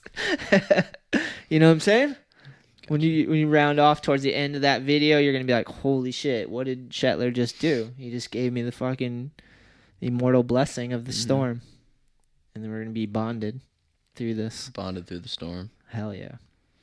Do you have a favorite era in skating, and are you forced to say your own? Go. My favorite era. I mean, look at me. Like late '90s, early 2000s. Oh, I was gonna say Homeless Man. yeah. Just kidding. Fine. Yeah, I like that era. Skateboarding looked good. It was raw. Yeah, right. Hell yeah, me too. I'm a fan. Big shoes, small wheels. You're gonna enjoy the storm for sure, because it's fucking. You're gonna enjoy it. It got a little extreme in the storm. Like '90s skating was a little like the version that I'm thinking of is cleaner. Mm-hmm. It's like ghetto and kind of like city vibe and all that stuff. Yeah. But like it's cleaner. The storm got ridiculous. They were making D3s. They were doing flip in, flip out to flip ins to back tail. So I shove it out. They were doing like it was so tech. It probably doesn't even seem tech now. I bet you should watch it. Watch it, please. It's I'm fucking gonna. good, dude. Favorite era? Yeah, the '90s. I really like I don't know if this is an era, but I really like Mark Johnson skating a lot and Brian Anderson skating. So whatever that is, that's the '90s into the 2000s, I guess. Like it's stretched Mm-hmm. like that. But those versions, Brian Anderson too, just so big and powerful. Like parts were epic. Jamie Thomas too. That whole like genre of skating, like big handrails and fucking VX in the trenches style. You know, like. Just sitting at the bottom of stairs and shit to getting tricks and filming and like that was pretty epic too. Thanks, Scott, for the question, my G. Oh, this one's Evan. Western World Further Parts, FFF Further Parts on Thrasher. Do you know anything about this? Yeah, Zane, Timpson, and He's in Elijah Akerley. Yeah, their parts dropped. I don't know if the full video dropped yet, but Stephen Brayman's gonna have a part in it too. Oh, that's what this says. Yeah, he's gonna have a part. Is it gonna be on Thrasher? Yeah, I know those are the two parts that are on Thrasher right now. I don't know if that whole video Siegel's is gonna be not. on Thrasher. Siegel's part is on there. Not yet. There's only two parts have come out on Thrasher. Oh, are they releasing them part by part? I have no idea. Okay. I looked for the video when I saw these got released, but I haven't found them yet. I probably could just hit up Steven and ask him. Should we watch some of Zane's part? Yeah. All right, let's let it roll for a second. Hell yeah, stoked. I hope I've been podcasting a lot, my friends. It's been a while, dude. I took a long break, so it's like I was missing it, you know. But it feels good to be back into it. It's like you don't carve out time all the time to like sit down and look up at all these skate parts and talk about skateboarders and stuff and like can't think about Karen Russell and the storm, you know. Hell yeah. Dan Pencil did that once to me and I remembered it. I'm sure he stole it from someone, but he just did that. He's like, "You want to hear the best sound in the world?" He's like, "Psh!" And I believed him because he was drinking heavy at that time. Do you know who Dan Pencil is? He used to ride for Fibro. So gnarly. Dude. This was fucked. This is Zane Timpson. This frontside 270 off this tall ass mountain into like, oh my god, into literally straight wall. That's like 12 feet tall, right? Or 9 feet, or it's massive. Hell yeah. Switch bomb and hails. Classic, right, Sean? Right? Already heavy part. He's like bleeding out his chin and stuff. A lot of artsiness. Oh, shit. Yeah. Oh. He just slammed so hard. Yo, I fucked my shit up. He's just holding his finger. Damn, was that heel flip grab? Mm-hmm. What the fuck?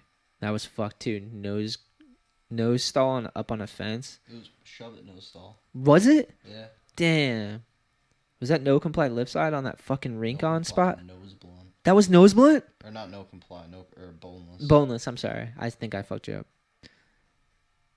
Nose blunt finger flip in. That's an insane one, right? This dude's fucking gnarly, huh? I've actually skated with him. Did he go to Robstock? Was he there? No, maybe not. I think Elijah Akerley was, though. Oh, sick. Because he's from, like, Maine. Dude, killing it right now. That was beastly, too. Big ass front board. What's the biggest handrail you've ever done? What? Did you see that? Nothing big. Probably like a 7 stair, 8 Really? stair. That's yeah, it? Nothing big. Wow. Mm-mm. By choice or just... I've never skated a big rail before, I guess. Interesting. Interesting. Actually, I'm pretty sure the biggest rail I skated was that Kinker in Florida. That was like an 8 stair. Oh, did you crook it? Yeah. Damn, that was a sick trip. Mm-hmm. Forgot about that one. That's fucking rad. Here, I'll put Zane's part in there. It's pretty gnarly. We're gonna have to watch it, the whole thing later, for sure. That's sick. I hope Siegel's part goes up there. Did I spell it right? Timpson? Like The Simpsons, but with a T? Mm-hmm. That's sick. That's where he wins right there because his last name, right? Fuck it. His first name is kind of cool too, Zane. I used to always be stoked on Zared's name because it starts with a Z and Zared. You don't hear too many Zareds out there, No. you know. Hell yeah! Shout out to Siegel. I know he's back shredding. He was out in SF for a long time. Is he living back here? Or No, he was visiting? just back for a little bit. He went back to Cali already, I think. Siegel flies. Yeah, he flies there, no plane, just flaps his wings. Siegel comes to every event and goes buck, dude. Mm-hmm. Everyone He's gnarly, dude. that he He's so comes to, crazy. And he I skated Groton with him over the weekend. Hell It was very, very sick to see him skate Yeah. Groton because that's his home park. Yeah, that's where he probably learned so Fucking much shit. destroys that place. Siegel should come on the pod, maybe. Should we hit him up? That would be sick. I hit up Joe Sway too to come back on. He said he's down. Hell yeah, I skated with Sway last night. Yeah, shit, boy. Definitely should have them both on. All right, shout out, thank you. All right, Anders, the homie Anders is asking skate park or street. I know that's kind of a cliche question, so I'm gonna twist the question a little bit instead of either or. Why? Why do you like one? Why do you like both of them? Like pros and cons. Maybe just pros of street skate park skating. What do you like about skate park skating?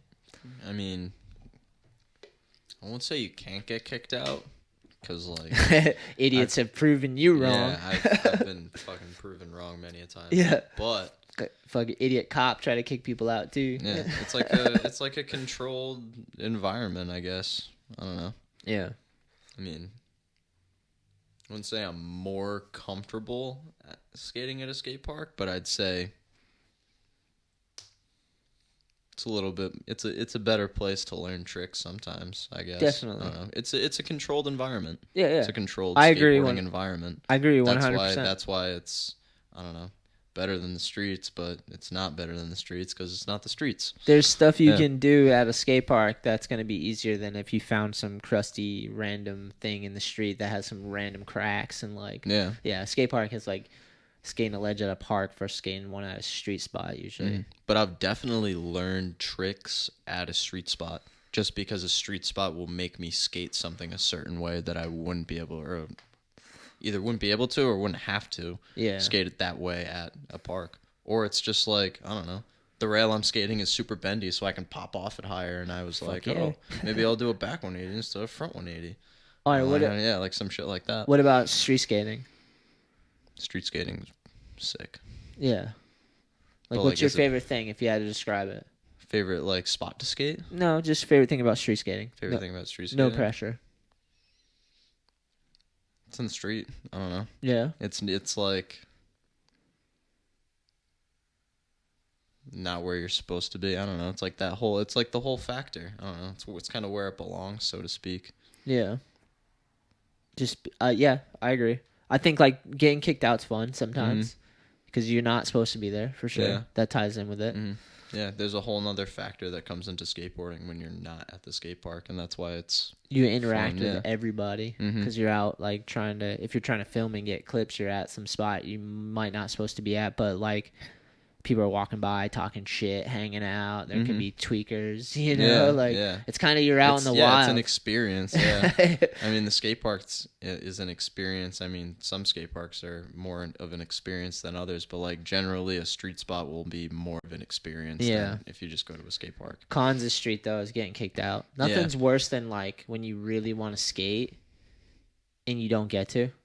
Yep, that's the worst. And in street skating, sometimes you'll drive around for fucking 2 hours just trying to find a spot and not get kicked out or find something that you want to skate. Yep. You spend hours looking for the spot, you finally get there and you get the boot. Yeah. Or you spend hours driving there and the pool is filled with water. Talking from experience, bro. Yeah. We made the best out of that one though. Oh yeah, that was a fun day. Dude. That was way sick. Really that park was fun too, right? Oh dude, I want to go back there. Is that ALLiNEEDSKATE skate park? Yep. The hills that they just built the skate park on some hills. Yeah, it's like Blue Hills Park or something, or like something like that. That was super fun. That place is tight. And we skated the basketball court in Albany, which was rad. They like DIY'd. There was a basketball court with like some banks and green ledges, and skaters just like fucking built some concrete up to it so you could skate it. Made the bank skatable. Made it a street spot. That's so funny. Yeah, that's a con for street skating though. It's just getting kicked out and not actually getting to skate on a day where you just want to skate but you don't want to get gnarly. And you're trying to go out in the streets and you just want to find or like a day that you want a smooth spot and you just get nothing. You just eat shit the whole day. It's fucking worst. But you know, then there's other days you go out street skating and every spot you go to you're getting tricks. You're like, oh damn, and it's just the whole thing goes perfect. Or those skate spots that are pretty much a skate park. There's exactly. There's like, oh, it's a 3 up, 3 down over there, and then there's some ledges over here, and a 5 stair, and a flat bar, and it's you're like, what? It's like, who did like someone design this? Being like, I hope everybody skates this. Yeah, like some spots I get that vibe, like that someone hired a skater do the architecture. Skateboarder has infiltrated the design session. We're everywhere, motherfuckers. Yeah, that's so funny. And cons of skate parks is that there could be tons of like congestion. There could be so many noobs or just so many kooks because, you know, there's kooks in everything. And sometimes I'm the kook. Sometimes I go to the skate park, get in everyone's way. Like, God damn it, I'm that dude, you know? Fucking, sometimes you gotta be that dude. I just go, I'm new here. Sorry, I'm fucking new here. But meanwhile, I'm just like in everyone's way. Who brought that asshole? That's the negatives for street and for park. Anders, thanks for the question. Maji! Choo-choo! Anders been ripping too. Shout out to little Anders. Doo-doo-doo-doo-doo! Chicka-choo! JA5K4 says, I'm guessing it's like Jake or something. He said skate pants. He just said topics about skate pants. Do you have a certain pair of pants that you like to skate in the most? Yeah, probably. I have a really nice pair of baggy cargos. Not Dickies, they're red caps. Like work pants. Yeah, they're the oldest. I think they're the oldest actually. Super baggy. I know red caps. I had a bunch actually. Love baggy pants. Baggy, a little stretch in them. Yeah, gotta have some stretch. Definitely I think Volcom used to make some like jeans that had some stretch to them. Yeah, like that were pretty good. Volca makes stretchy pants, but they're very tight. I can never like get a tiger. behind tight pants. Tight like a tiger. Like a tiger. Yeah, the ones I was thinking about were actually Favorite kind of orange. like slim fit, like too tight almost, like not baggy enough. Oh yeah, I'm looking at some red caps right now. They do automotive to get baggy pants. You don't have to get your size of the pants. Yeah, I'm like a 33. I'm wearing 40s right now. Hell yeah. Just wear a belt. Don't let your mom tell you otherwise. Interesting. Dude, you could fit a 40. That's 40 inches, These bro. are 40s, dude. You could fit your grandpa in those things, bro. They're huge. That belt is legit, though. Mm-hmm. It's a solid belt. You got to invest in a good belt. Yeah, yep. I need to rock a real belt. No shoelace with this. Shoelace won't hold them up. I got jeans with a shoelace, so just saying, bro. Yeah, I like these stuff. When I think skate pants, I used to rock a bunch of Zoo York pants back in the day because they would give me tons of jeans, blue jeans, kind of like what I'm rocking. Yeah, and I would get them bigger than what I had. I'd get like 36, and I'm like a 32 or something. I'm not doubling up. Like you might put someone else in those pants with you, but I kind of like the way they look though, so I can't really say anything. Like blue jeans are good too because you can get super baggy blue jeans too. I know we had a bunch. Levi's makes like super baggy blue jeans. Yeah, and I would always like have these baggy ass jeans that were like an extra layer and would get torn up. Which was sick. It was a good feeling, Yeah. They last. It feels like it's a layer because it doesn't. You don't. It's like another layer of skin. Jeans like a little tougher. So. Hell yeah, that was a solid question, my G. Thank you. Skate pants. I know there was like some pants back in the day people were talking about, like Blind used to do them maybe. Yep. Like Blind World. I want to look those up. Oh yeah, Fucked. F-U-C-T. Yeah, Blind. Oh no, not Fucked. Blind made like a run of pants called like Fucked Up Pants that were literally just like, they literally like had a run of pants where like the stitches were like crooked. Yeah. And they were like, we're literally just going to call them fucked up pants because they're fucked up. Perfect. And they sold them all like super quick. That's so funny. Yeah, they're doing a reissue. One of the original ones, but Blind used to have an original one. I don't remember it. It was like a little before my time. I got into Blind, but like Ronnie Creager Blind. Mm-hmm. Not like the earlier one. Man, Ronnie Creager's sick. So good. So good, dude. Still, too. Tech wizard. Yeah, so good still. You watch all his old stuff? Video parts? Yeah. Seen his Video Days part. Menikamati part. Oh, yeah. Hell yeah. He's got a lot of really good Blind parts. Yeah, for sure. Should we look him up? I kind of want to, now that we're there. Yeah, do it. Here, no, we're going back to the storm, my friends. We're going back to the storm just for a second. I just want Sean to see some more of this, just to get us. I think this is Daxter. You know what I'm looking for? Damn, Switch Fitty. Do you see it? Let me find. I want to find Peter Smolik. I don't remember where he was in this video, but oh, Tyrone, beast, dude. Look at this. You know what? I stand corrected. The storm was not only the techest video ever, but it was some of the gnarliest too. Like Tyrone is skating some gnarly ass shit. They skate some big shit in this video.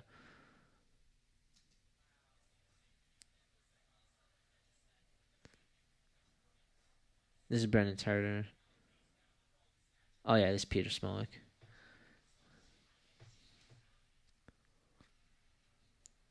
I can't believe you've never seen this.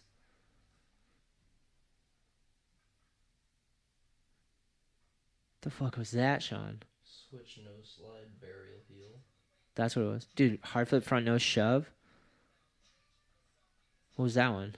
Front tail. Front 180. Front nose slide. Switch crook, right? B Turner. Beast. What the fuck was that? Front tail. Front 180. Front nose slide shove out. What the fuck, dude? How did you just say that? Was that like nose slide? Mouthful, dude. Switch nose slide tray flip, or was that regular nose slide? I don't know. Good question. That looks switch. So goofy. Yeah, damn. Switch. That was switch heel, switch frontside 270, heel flip out. Mm-hmm. Nailed it, my friend. There's a lot in this video. You gotta watch this though. All right, we gotta go Ronnie Creager just for a second, just to watch how sick he was. That dude does a lot. His vibe is way different than the Storm though, right? A little bit. It's like baggy pants, flip in, flip out. yeah, true, but still, what's the part though? 25 years. Let's do that. That seems pretty good. Oh yeah. Because it'll be like collage of his skating.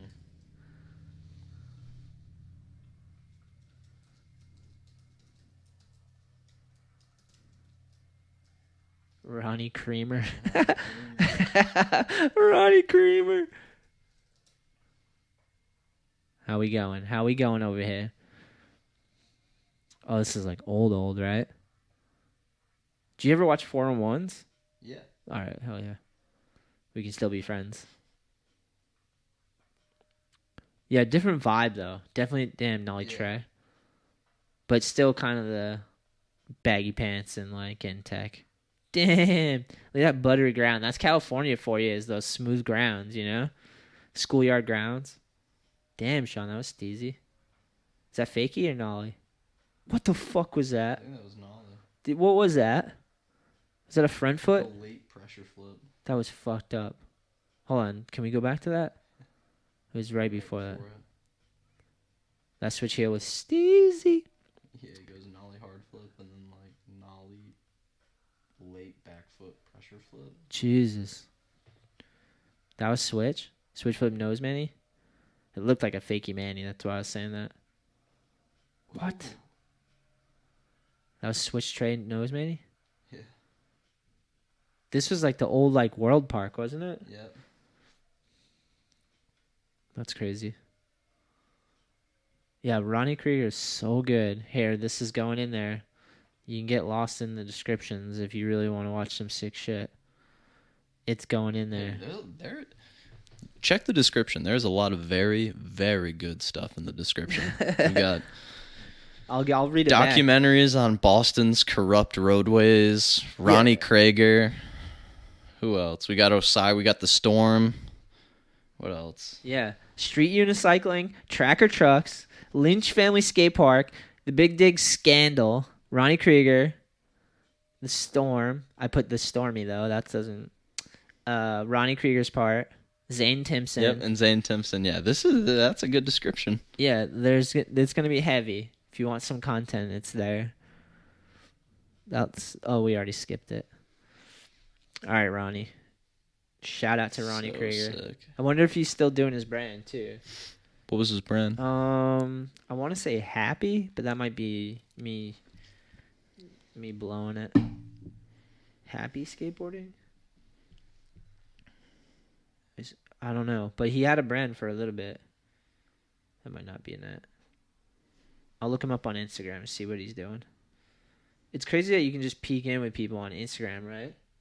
You can just like check in whenever. Yeah. Back in the day, you have to wait for them to put something out. Now it's just like they have this constant stream almost. You're like, go see, like, wonder where their last post is. Ronnie Creager's laying down doing a board slide 4 days ago. He did a coffin slide. Yeah, anybody done a coffin slide? Look at it. That looked fun as hell. It's like a big ass red curb that's super wide that you just slide the whole way. That was sick. That's awesome. Ronnie's doing good, my friends. He's out here. What's his company called? Oh, I didn't figure it out yet. Let's see. I'll look it up on the Google Lord Google. All hail Lord Google. Please feed us the information. Skateboard brand. He used to ride for Blind forever, dude. That was like, and then I remember he ended up starting his own company. Ronnie Creager products on. I don't know if I'm gonna be able to find it. Goofy, he's goofy as well. Just in case you were wondering. Company owner. Creager launched a skateboarding accessory brand in 2011, etc. Oh, so he did those etc. foot insoles? Yeah, that was him. Damn. According to the brand's, hold on, the company is committed to creating and innovating new products for skateboarding. As of September 2012, They're just talking about the products. Etc. Produced the following accessories for the retail market: Primo insoles, ankle stabilizers, lace belt, and the wall ride skateboard deck storage device. Creager explained the idea behind the brand in 2011 interview. It's an accessory line designed to help keep skateboarding skaters on their boards instead of nursing an injury. Nice. Yeah, it doesn't have his board brand though. I know he had a board brand. If you're out there, someone let us know, because I fucking know he has a board brand at one point. I could be completely wrong. That would be hilarious. What are you doing there, bro? Scrolling through my Instagram, I checking my get it. likes. How's it going? Some likes. The waves of likes, Oh boys. yeah. Worst skateboarding related injury. After you, sir. Take us there. I think it was definitely at New England Am. I've had both of my worst injuries at New England Am. Did we describe that on the podcast yet? If not, I don't think so. I've had 2 separate incidents. describe one and just walk me through the day. Well, there were two incidents. Both times I broke my wrist. Double up, kid. One time it was in the finals, semifinals. I don't know. It wasn't very far in. What was the worst out of the two? If you had to pick. Definitely the one in warm-ups. Take me through that day. You woke up, what'd you have? I don't remember. Probably like a bagel or something. I don't know. Back in it. But we got there. I think we were a little late maybe, because I was like kind of rushing in warm-ups. Yeah. And I remember you went over the mic and said that there was like 5. You said there was like a short amount of time left and get your last tricks in. Yeah. And I was the big, how there's the 2 quarter pipes with the one bank in to the wall. middle? Yeah. Yeah, I was ollieing from like where the bank to ledge is into that bank for the bank to wall, like across the quarter pipe. Wow. Oh, you're going from the bank over the quarter pipe? Yeah, so Cool. like ollieing across the quarter pipe from the 2 banks. Yeah, I like that. And there was some dude on like, it's like an 8-foot quarter pipe, and Yeah. I was only ollieing it like where it's like 4 feet, like Yeah. halfway down it. This dude dropped in while I ollied across. Jesus Christ. So he like his shoulder hit me like in the chest. His shoulder hit me like in my hips. So he like flipped me over. Gnarly. So I just fell from like, I don't even know if I ollied. I think I just tried to like jump over him maybe. My dumb ass was like, he's not gonna drop in. Like he sees me.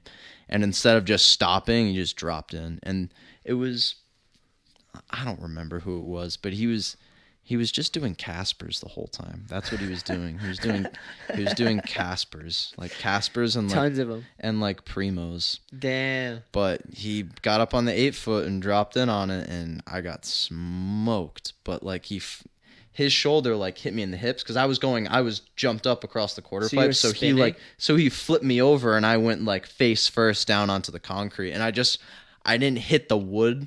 I didn't hit like the masonite or the concrete. I hit the sheet metal on the bottom. Okay. So I just remember hearing a cymbal crashing, because my head just like hit the sheet metal. How you doing? And I woke up because someone came over to ask me if I was okay and kind of shook me a little, and then they kind of yelled because I broke my nose. Yeah. So I was bleeding out of my nose, and they were just like, "Yo, like he's bleeding a lot." And I woke up, I was like, "Fuck, that's probably me." And was just like kind of like car accident. It just felt like a warm puddle like under me, and I was like, "Oh yeah, I'm fucked." Yeah. Like rolled over. That was a gnarly experience. I saw. But you broke your wrist. Yeah, I broke my wrist because I like fell straight forward. I like got my hand out. I probably hit my hand first, but I smashed my face in there. I fucked my nose up. My mouth hurt too. I didn't knock any teeth out or anything, but my mouth definitely hurt. And they fucking brought the stretcher in. Mm-hmm, yeah, but like I was laying on the ground and Evan came over and he wanted to be like, "Oh, dude, you're gonna be okay." Oh. Dude, he grabs my broken wrist and like shakes it. I'm like, "Dude, why don't you grab my shoulder or something?" But I had my eyes shut because I just got knocked out. Yeah. So I have my eyes shut and I just feel someone grab my wrist and start shaking it, and I just started screaming. And dude, some like mom, I think, who was at the contest, who was a nurse, was like waiting for the EMTs to get there. and waiting for me, and she like shoved him away, was like, get away from him, like, and he was like, I'm sorry. I was like, what the fuck, like, Everyone probably didn't realize. yeah, he how had no gnarly it idea. He was. just grabbed my broken wrist and started shaking it. He's like, you're gonna be okay. I'm like, not anymore. It happens, dude. Yeah. Oh man, That's so funny. But that not was really. interesting. But yeah. not really. That was painful. Mhm. It was either the year before or 2 years before. I was doing a late shove across the fun box, and I like clipped, fell all the way to flat, and like fucked my wrist up. And Ooh, that I sucks. was like, damn, this hurts. But it wasn't. It was when the jams were still going. It was a shop jam. Oh, nice. Yeah, So those it was- got chaotic, though. It was me, Evan, and Eli, I want to say, or maybe, or no, it was. Do you ever meet Rogan Kennedy? Yeah. Rogan's a man. Rogan, he was doing it, and I don't know if I broke my wrist that time, but I skated around a little bit, and I was like, damn, I can't do much, and I was like, I'll just do a tray flip over the hip, and I did it like first try, and was Oh, just yeah. like, oh, and my wrist didn't really hurt that time. Maybe I'll keep skating. Went straight back and tried the late shove again. Same thing. Hung up, got pitched to flat, and dude, I fell and just like felt like 2 swift like snaps in my Gnarly. wrist. That's a nightmare. But man. like, oh, knock on man. wood. Knock on wood. But it happens. I broke my wrist and was like sitting down. I really was just like, I sprained my wrist. I'm fine, and like couldn't keep skating. And I think I was like, all right, I'll try something, and like literally just like went and moved my arms like that to see if I could like ollie, and just it hurt so bad I couldn't skate. Yeah. And Gage was there. So Gage took my place and skated Oh, for that's it. the I Juice remember team that. because he rode for Juice. Yeah. He still does, actually, I'm pretty sure. That's pretty epic, though. He filled in for you. Yeah, he filled in for me. It was sick. I think they placed too. I think they got like 3rd or something. Damn. I can't remember. It was like the last year that they did the teams. Yeah. That was wild though. That was funny. Dude, New England M's get heavy, man. I know, People dude. can't That was show up. gnarly. It's always epic. But yeah, like So many good I've been skaters. to 3 New England Ams, and 2 of them I ended up breaking some form of my body, usually my wrist. Fuck you, right? Mhm. That happens, Fuck 'em. bro.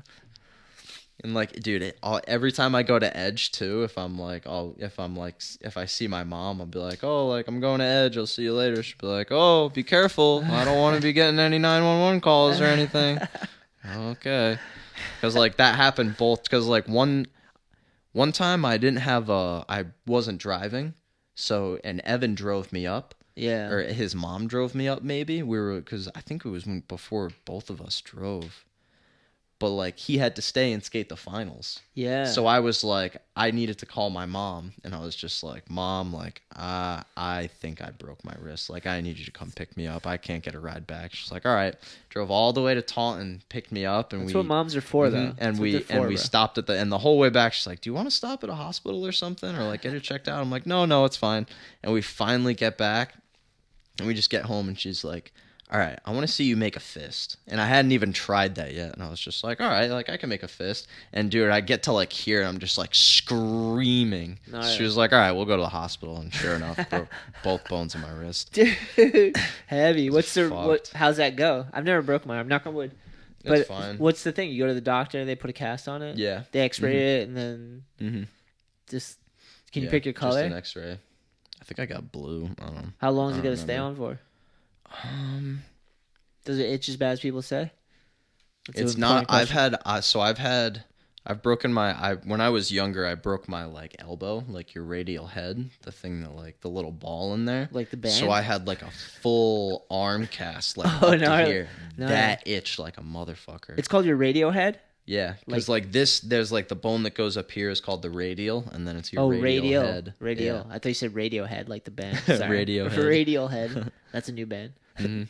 That's gnarly. It connects there. Yeah, but that was a bitch to itch. Yeah. But yeah, no, it's not that bad. You get like a screwdriver or ruler or something, just stick it down there. Does it stink though? You build up gunk Oh yeah, under it there? smells so bad, dude. And like you get it off, dude. Like, dude, when I got this one off, like all my skin was like peeling off. Your dude. whole It arm, was huh? so gross. When I got this whole arm cast, I was like, dude, I was like 10, so I was like still like I had a full arm cast. I was like, can I still do gym class? Like I was just after it. Like I was like, I can do anything. Like, oh man. fuck it. Yeah, fuck it. You're young. Who You're cares, young, yeah. dumb, full of cum, bro. Mm-hmm. No idea what's going on. That's awesome, though. You survived your broken arm. Yeah, survived a couple of them. I've just the knee and then like rolled ankles, Mm-hmm. chipped tooth, staples. Yeah, yeah, for sure. That was Jim. That was my homie too with the question. Good looks, my G. I was gonna say his Instagram name, but it's the homie Luke. JML617s. Luke's the man. Hell of a tray flip. What city? Favorite city to skate? I'm gonna say Providence. I love skating Providence. It's gonna change, fun. but like I spent a lot of time in Providence and the surrounding outskirts of the city too, just lurking and skating all that stuff. What about you? I like Providence. I really like New York. I like New York a lot. I've only been there again two to three times to skate, but I've had a lot of fun every time I've been there. Fuck yeah. Mm-hmm. Definitely local. Although, favorite city to skate, let me see. Where'd we go? We've been tons of places. I went to a bunch of trips. It's not really a city, but I probably could pin it. Like, Portugal was so good. Lisbon, I believe Lisbon. So good, dude. It's overseas. City I skate the most, though, definitely Providence. Yeah. I love Providence. I like skating it, too, because it's not like... You can get in and out easier. Yeah. In and out, and Definitely. you can lurk around. There's places to park. There's spots, like... Yeah. It's nice. One of your favorite childhood memories? Let me think. You gotta dig deep. Childhood as a little kid memory. This one's Jacob Jensen, who's just getting over his first, bad rolled ankle. I think he's back skating, but I haven't seen him since. But last time I talked to him, he rolled his ankle for the first time, bad, or you fully roll it, and you have to take a lot of time off. Favorite childhood memory. Damn, you gotta go way back. All right, this is super, super way back. I used to live in Arizona, and I love Arizona. When I lived there was these storms, monsoons. They come in and just big lightning storms and crazy storms. They happen real fast too sometimes and just pass and then it dries up completely. But it'll go from completely dry to the craziest storm, so fast. And the lightning in Arizona just lit up the whole sky. It's just it would hit thunder, boom, and then it just spreads and you can just watch it for hours, dude. And we used to have misters on the porch. So I lived with my dad in Arizona when I was younger, and it would get so hot that in the summer you just put misters on the porch. So you just sit on the porch and it's just misting on you. It's nice. It's fucking That's sick. It dries up so fast. Mm-hmm. But the memory is just my dad lifting up our backyard fence, because me and my brother would lurk under the fence and go down in ditches and shit and just look for fucking scorpions and whatever and just go check it out. My dad would lift the fence, the bottom of the fence, so we could climb under and just go lurk down there. And that's a random childhood memory. But I just remember because it's sick, It's a rad dad, Just backing it. One that popped into my head was not my first kickflip, but my first heel flip. Because I didn't do a kickflip first. My first flip trick was a heel flip. Nice. And I had learned how to ollie, and I just got bored with an ollie, and I was just sitting in my garage I wonder what else I can do. I think I did a shove it too, but I was I'm gonna try to do a kickflip. Kickflip didn't work. Oh, yeah. So I was I don't know, maybe I'll try to do I think I wanted to do a varial flip, and just the way I kicked my foot, perfectly flipped a heel flip. You're oh shit. So I was just I'm just gonna keep trying to do a varial flip, and it just did a heel flip, and I got so excited, and my neighbor who also skated, I ran over there. I saw his car drive by. I was oh, he's home. Ran over there, and I was dude, I just learned how to heel flip. I just learned how to I can flip my skateboard, and just tried for 30 minutes. Never did one. I'll be your neighbor. I was dude, this kid's bugging though. Didn't do one. He was just dude, you're lying. You never did one. I was flipping it, but I never landed it. He's you didn't do one.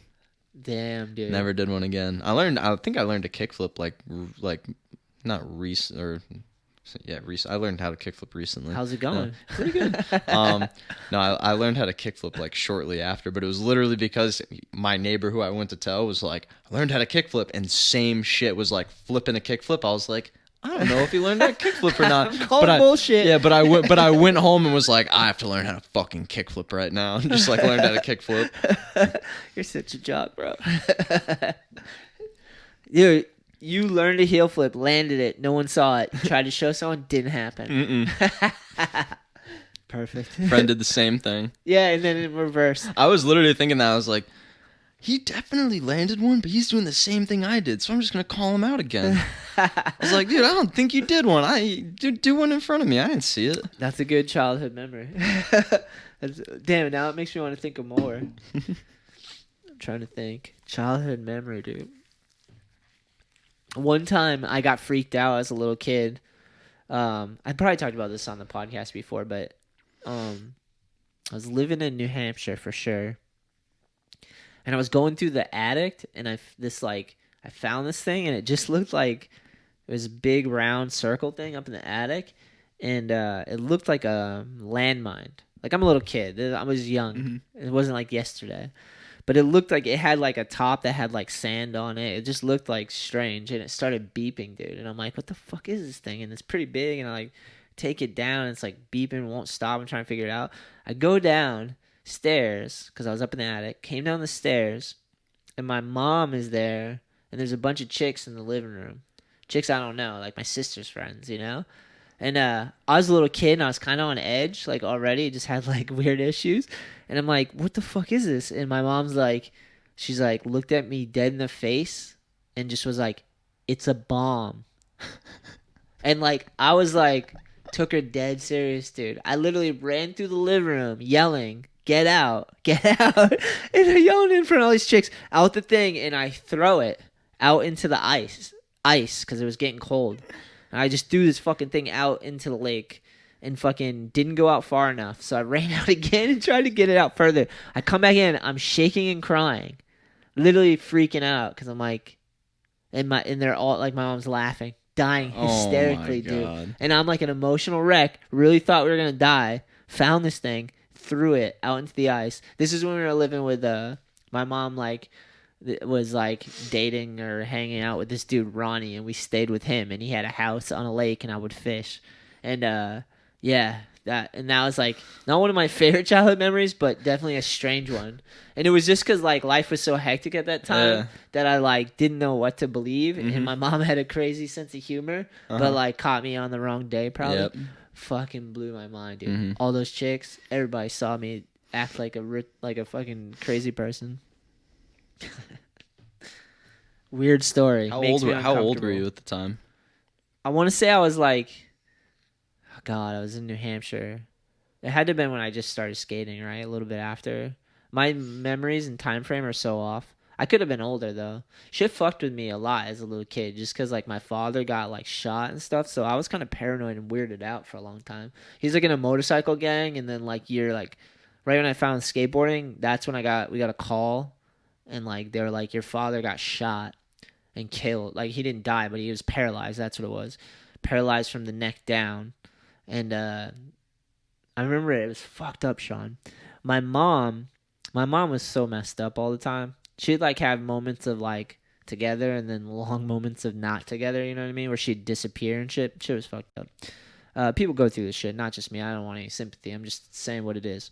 But, yeah, so, like, my mom, the way she handled it was me, my brother, and my sister. My mom was probably really fucking high on some drugs, and she like called the cops, had them come to our house.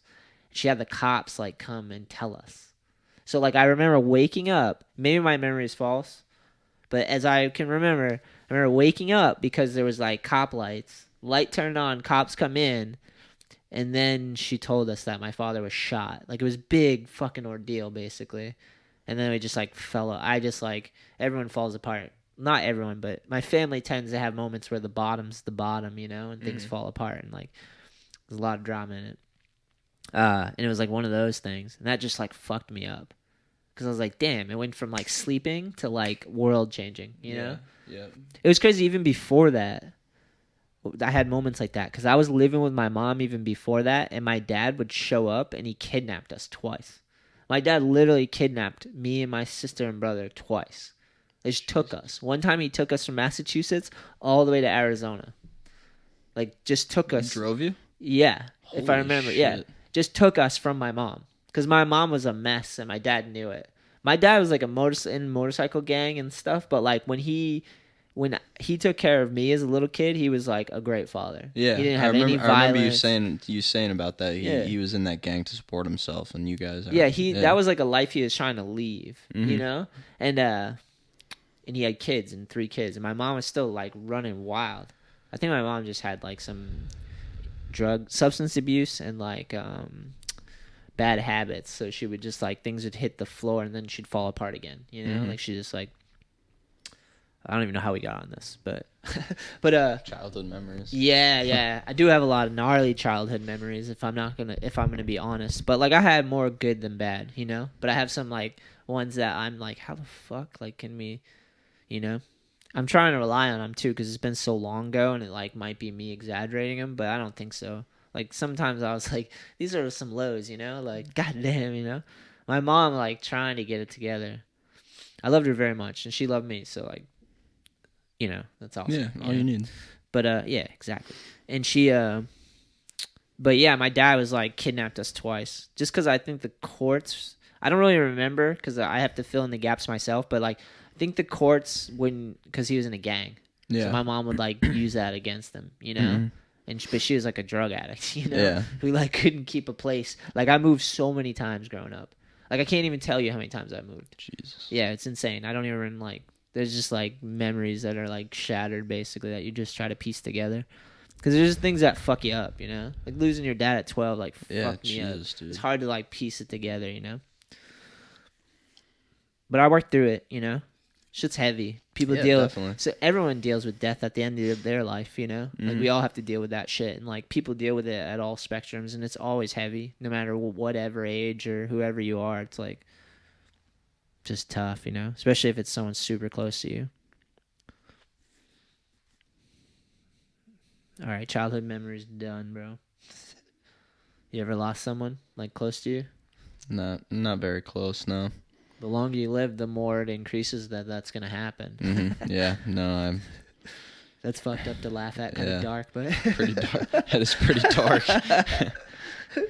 But not that you get used to it, but, like, you got to think of it like this. Like, no one gets out alive. So, like, if you get to be, like, super old, you're going to lose a lot of people, but you get to live that long, Yeah, too. exactly. You get a lot of experience in, like, life and, like, you know? So it's one of those things. Yeah. Paradox. Yeah, Jacob, thanks for that one.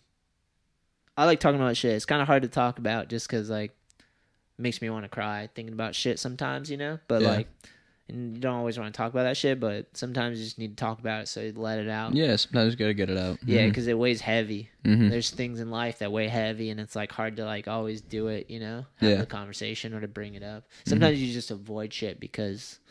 you don't even realize you're doing it subconsciously. You just avoid the hard things that you don't, you know. Random thoughts of the day right there as we drink our Coors. I'm always super careful with substances though. I've seen too many people fall prey to being a drunk or like a drug addict that it's like sucks. Yeah, I'll like take breaks from everything, even weed at times. I'll just try to take a break occasionally. Because it's like you get lost in things, you know? Even coffee. That's why I stopped drinking coffee. I haven't had coffee. I've had some caffeine, but like it's not every day. But like I just totally stopped drinking coffee somehow. Yeah. I kind of want to drink it again, though. Never got on that. Would you judge me if I just had a hot coffee right now? Hell no. I've seen Evan drink coffee at fucking 9 o'clock at night. That's so gnarly. He's not planning on going to bed, or is he one of those people that's like, I can drink it and just fall asleep, bro? He is? The latter? Yep. Good for him, bro. Coffee gets me fucking superpowers. high. Even when I drink it every day, it still gets me high. It works, for sure. You like coffee? You don't drink coffee? I've never drank an entire cup of coffee. I've had a few sips, never drank a whole cup of coffee. Your mission tonight is to drink a whole cup of coffee and watch the storm, bro. And then call me so high. You're gonna be so high. I'll call you tomorrow morning, like 6 o'clock. Be like, dude, I've watched the storm like 3 times. Like, I know every trick, dude. You are, for sure. Like, do you want me to tell you every trick in the video backwards? Like, damn, Sean. That coffee hit you hard. You got some Dunkins, bro. Tell me about the Big Dig, too. He's like, I watched the documentary. Fucking this, that. Fuck yeah. All right, here's a Big good one. dig. Here's a lighthearted one. We'll pull away from the darkness. There's a lot of darkness out there, but sometimes it's still good to talk about it. Can't dwell on it, though. There was a point in my life where I'm sure a lot of people hit this point where you decide, or at least for me, I decided to, like, not dwell in the darkness anymore. Like, it was so easy to be pessimistic. There's so many things. And, like, there was a decision where I was like, I'm going to focus on more positive things. Mm-hmm. Like, and not try to literally, I used to, like, I stopped listening to shit because it would be so negative at times. Yeah. And I'm like, I'm just getting pulled into this shit, the emotions and the feelings and memories and all that shit. And then I was like, I'm going to aim at these things, you know? I don't know. Maybe that's a part of growing in life in general, definitely. right? Like, people do that. 100%. Yeah. But I remember that, like, an actual choice I made, you know? And it's not, that might not be good advice because sometimes you got to be angry and pissed off and sad, you know? But, like, there was a moment in my life. It's all energy. It's just how you use it. Yeah, exactly. But there was a moment where I was like, this isn't sustainable. This energy, like the way I'm driving, getting the energy and inspiration is from something so heavy like that. Is like, it's not the best. It can't last, you know? Like, you got to do something more sustainable and that can last and manage more, you know? Because there's lows and highs to your energy or your thoughts and your feelings and your whole thing, you know? It's intense, man. All right, this one's more lighthearted. And this one's from Jensen, too, which I just want to say thank you, my G. Choo-choo. Choo-choo. He says, Flameboy or Wet Willy? If you have to pick. Take it serious, bro. If you had to be one. I used to back Wet Willy hard. You were more Wet Willy back in the day? I used to just kind of be like, damn, why is Flameboy picking on him so hard? But Yeah. What the fuck's Flameboy just doesn't give a fuck. Flameboy's just like out to get it. Like, he doesn't care. Yeah, he's on a mission. So I'm more team Flameboy now. definitely more on Nice. for Flameboy. Nice. Well, then I'm going Willy then. I'm going with Willy. Yeah, fuck you. Why always picking on the good guy, dude? What the fuck's your problem, I bro? don't know, dude. Fuck Wet Willy. He's a little bitch. And then there's the devil. You still got the option of the then there's devil, the devil too. man. You can just, like, whisper on both sides. Like, you know what? Fuck you, too, bro. And just pull the strings. I've definitely been both Wet Willy and Flameboy at different times in my life. 100%. For sure. Little teardrop. Oh, choo-choo. Choo-choo. Choo-choo. Toughen up, Wet Willy. Is all in his feelings. Should we do a Wet Willy's got emotional issues? Those are some of my like favorite graphics though. When Wet Willy was just fucking Flameboy up. Yeah, he gets his Yeah, day. he gets it back. It happens, bro. That's what I'm saying. Watch your back, kid. Yeah. Watch your back. Bro. Watch it. Shout out. Good question right there. Okay, here's advice. This one's for you, man. Ethan, he wants to know, we'll take turns, ways to push yourself when skating alone. Ways to push yourself when skating alone. You go first on this one. Give advice to yourself right now if you're skating alone. You're trying to get hyped. You're trying to get juiced to get a session by yourself. I don't know, dude. I feel like I'll have like different moods when I'm skating. Like sometimes I'll be skating with a group of people and it's just like, I don't know. I don't really want to skate. I'm just not like hyped to skate. But then other times I'm skating with a group of people where it's like they'll just get you wicked hyped to skate. Maybe they'll like say something. They'll be like, they'll see you do a trick and just be like, oh, maybe you should do this out of it. I've had that happen a lot recently where someone suggested a trick and I've literally been like, fuck no, I can't do that. And they're like, try it. You ever tried it? Damn. Like, well, no, I guess I'll try it. And then it's just worked out. That's happened a lot to me recently. That's epic to be able to say that. Yeah. That backfires though too. I've been the dude who's like suggested something and just like didn't work out. Oh But yeah, it's 100%. beautiful when it Yeah, does. That's something that doesn't happen to me a lot. I'm never apt to try tricks someone suggests to me like randomly. Just because. Yeah, you're just like, because come on, I'm bro. like, come on. Yeah. But like, you do it. Yeah. Like recently I've just been like, fuck it, I'll try it. Yeah. It's worked. But yeah, by yourself, I don't know. Sometimes I'm just like, usually when I'm skating by myself, I like already have like I'm skating by myself for a reason. Yeah. I want to. I don't know. I back it. I agree with you. I'm definitely like more motivated to skate when I'm skating by myself. Really? I guess is what I'm saying. Yeah. When you're by yourself. Maybe it's like you're more focused on a mission because you don't have all the variants. And It's just like I'm coming to skate this. Yeah. You know, or do this. Yeah. Know? Yeah. I have like I don't know. I have a vision in mind or something. I have something I'm gonna work towards, I guess. Yeah. I know that feeling. Yeah. I like skating alone sometimes. Mm-hmm. Sometimes it's for that. Yeah, just because there's less distractions. Yeah. That's usually when. But like I don't know. I feel like I progress more when there's someone being like, try this, do this out of that. Yeah. It's like, oh, maybe I should. Or someone's just ripping too. Yeah. Like, or you're like, oh yeah, I gotta rip too. I gotta back them up. Yeah, that's always sick when one of your homies lands a sick trick. And it keeps like, flowing. Fuck yeah, you're just like, fuck, now I gotta land it. That's the best when you film those. When it's like, bang, he landed. Oh, he landed. And then there's like 5 other pop off. You're like, how the fuck? Or like someone strings lines together and just keeps going. You're like, what the fuck is going on right now? We've struck the lottery, boys. Hell yeah. That was a good one. I'd say music too. Because we were talking music earlier. Like, that's when I would back music. Music will get me gassed up. Yeah. I don't know about the headphones. I might need the big headphones just because I hate having the little earbuds in because I have little fucking sensitive ears apparently. Little softies. Now I just like, they always fall out and shit. I just got like, don't know. So I'd rather go over them. Plus it's like all the way over is nice too. So, but music, get that right song, dude. And just fucking rip for hours. Maybe land and stuff. Okay, moving right along, my friends. How are we? What are we doing here? Oh, we got time. We're only at the 2 hour. We got 2 hours. I did 3 with Evan the other day. Jeez. We covered a lot of stuff, though. Yeah. The descriptions are heavy, right, Sean? Yeah, they are very heavy. Dude, Big Dig. I can't wait to get into that now. Big Dig. Did you hear how much fucking shit happened with that? That thing was That was a lot. Fuck, that was cursed, but they pulled it off. All right, here's a good one. Yo, shout out to Mason, Roughs On Skateboards. Ooh, the homie. Yeah, he writes, if it was a zombie apocalypse, and this is perfect because we're almost towards Halloween, right? Is Halloween happening? Are we happening? Are people doing it? Mm-hmm. So what they're doing in Rhode Island is you can't hand candy out. You gotta like leave a bucket out. Probably better anyways. Mm-hmm.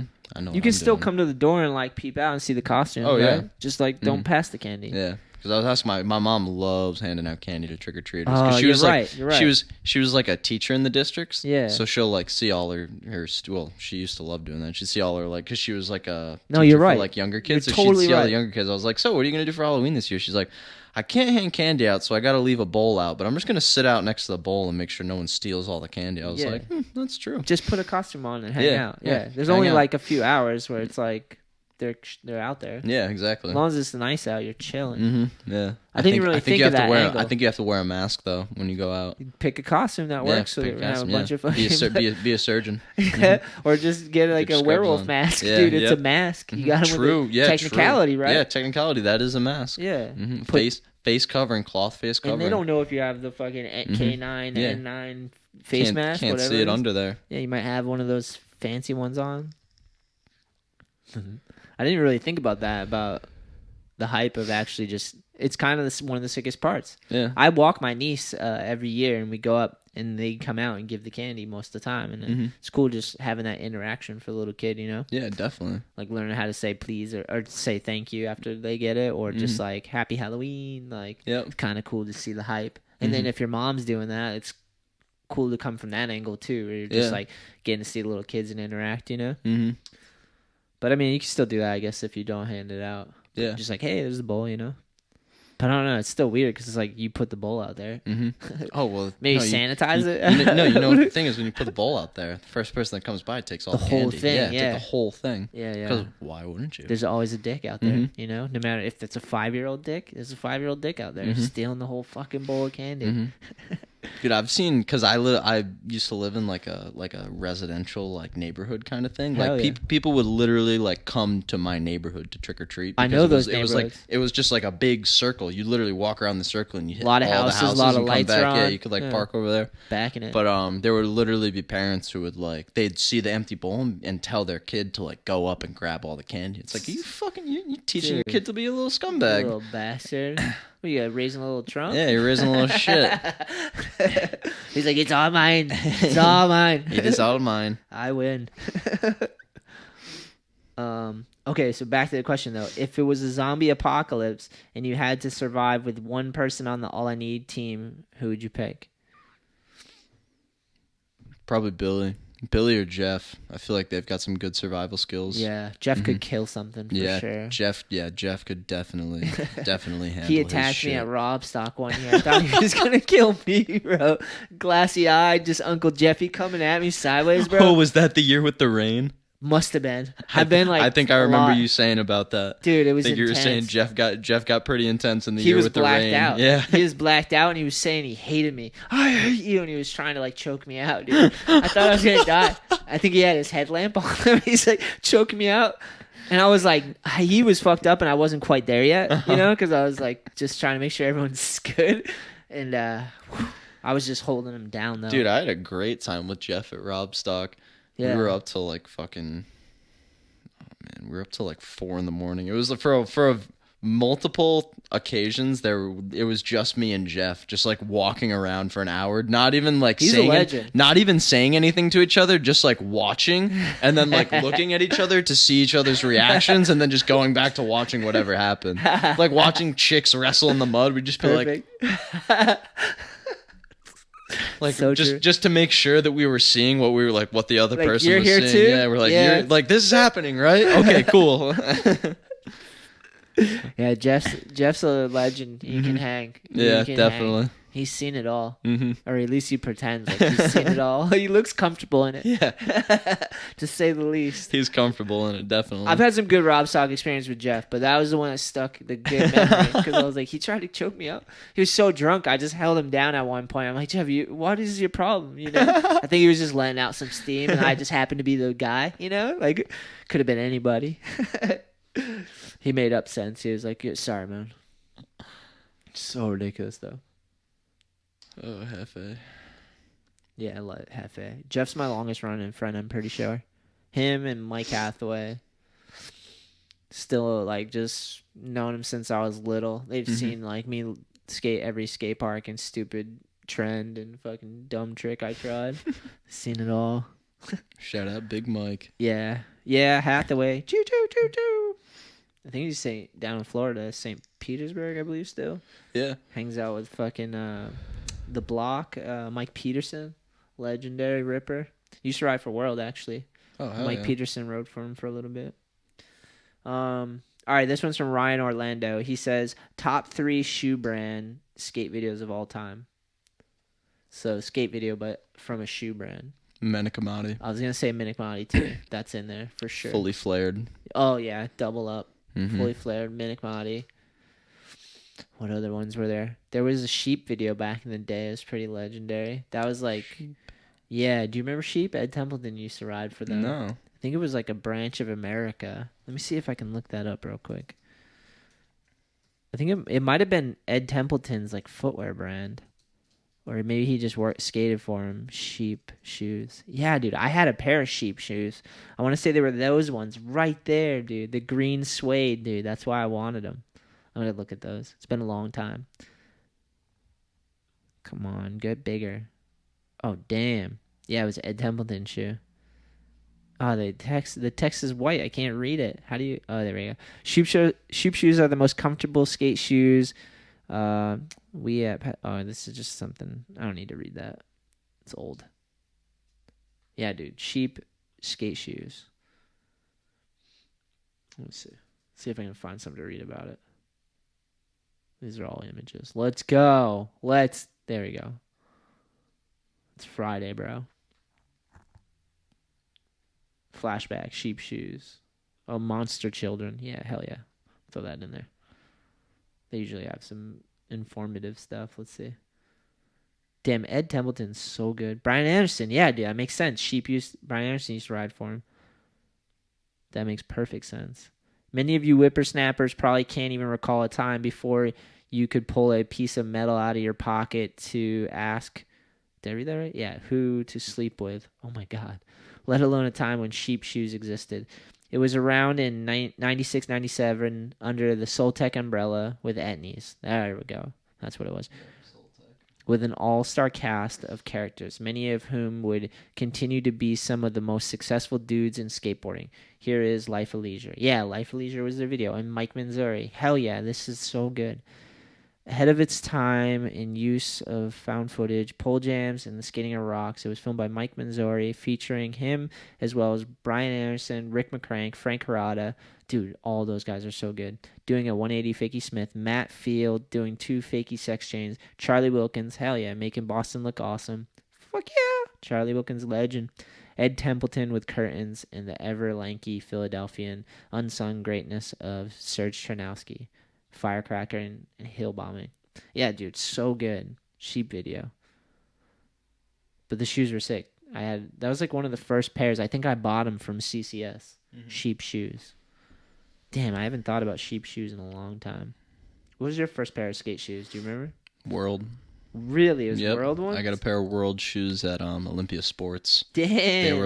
They were black with like a red sole, I think, and they had like a skull with like hands like making a W. Yeah, I know the shoe. I think it's still there. I think it's called the Bones. Yep. I'm gonna look it up. I'm pretty sure that's what it is. I think we still make a version of that. That's why I think I saw it recently. I was like, damn, they still make this shoe, huh? I'm pretty sure. Yeah, there it is. Yeah. That's the one. Yeah, that's the one. Yeah, it's got like the skeletons and they're doing like gang signs. Oh, yeah, yep. They're making the W's. The W's. West yeah. Side. Choo. Looks like a pretty West good shoe. Though. Side. Looks like a pretty good shoe. Yeah, good sole. super chunky. Suede. Yeah, nice and chunky. Sick. I'm trying to think what I got after that. I'm pretty sure I had that for a while. Oh, after that I had a pair of Dunks. Oh damn, I've never skated Dunks. They weren't like the real Dunks. You ever hear of Nike 6.0? Yeah, I've heard of it. I think it was like a BMX brand. Yeah. But like they sold them at like Bob's. That's why I got them. They had like a pair of, they were like white and purple Dunks. Yeah. And I was like, I need to have those. And But it was so it was a good skate shoe though. Lasted a while. Not as long as that one though. That one lasted me forever. Link is in the description. Oh, dude, I put a link in and I don't even know what it is, too. I have to figure that one out. I'm getting link crazy over here. All right, thanks for the question, Ryan. Wait, did we answer that? Did we get all the shoe brand videos? So Sheep, Minik Mahdi, and Fully Flared? Yep. That's a good 3. Yeah, definitely. The Storm. We're throwing the Storm up there, too, because it's for the Osiris. Yeah, the yep. Storm. Osiris the Storm. Damn, we almost slipped right there. Yeah, bro. damn. Shoe companies do make a lot of good videos. Yeah, man. I was every American video is crushing Stay Gold, Green. Yeah, Stay All Gold. those are super good. Yeah. And he's had team videos in the past. I mean, Vans make some videos, but I feel like they're not like videos. It's only like, I feel like there was like, actually no, Propeller. Oh or yeah, whatever. It's it was been like a little while though. Yeah, How it's long? been a while. It's been a while since now. It's crazy to think. No, Vans does make some videos. I feel like people are making short edits now. Like that video is like Kyle Walker, Chima, and somebody else. I can't remember. But he rides for Vans. Yep. Yeah. Some other guy that rides for Vans. Spinning away. That's what it is. What, dude? Who else skates in that? Was it Chris Fanner? Oh, so good. Maybe. I don't know. I can't remember. We got some breaking news too. Is Lizard King no longer on Deathwish, right? Oh yeah. Yep. Where'd they see that? Was that on his Instagram? I think he did post something about it. Should we look at it? Is he still going by Lizard or is he going? Oh, yeah, he is. Lizard's the man, by the way. Hell yeah, 286K too. Shout out Liz, crushing it with the numbers. Pro skateboarder. He's got a cameo. That's fucking so good. Do we put Lizard's cameo in the descriptions? We do. We fucking do. Big Biz Liz. Yeah, definitely. He has a cameo, dude. That's amazing.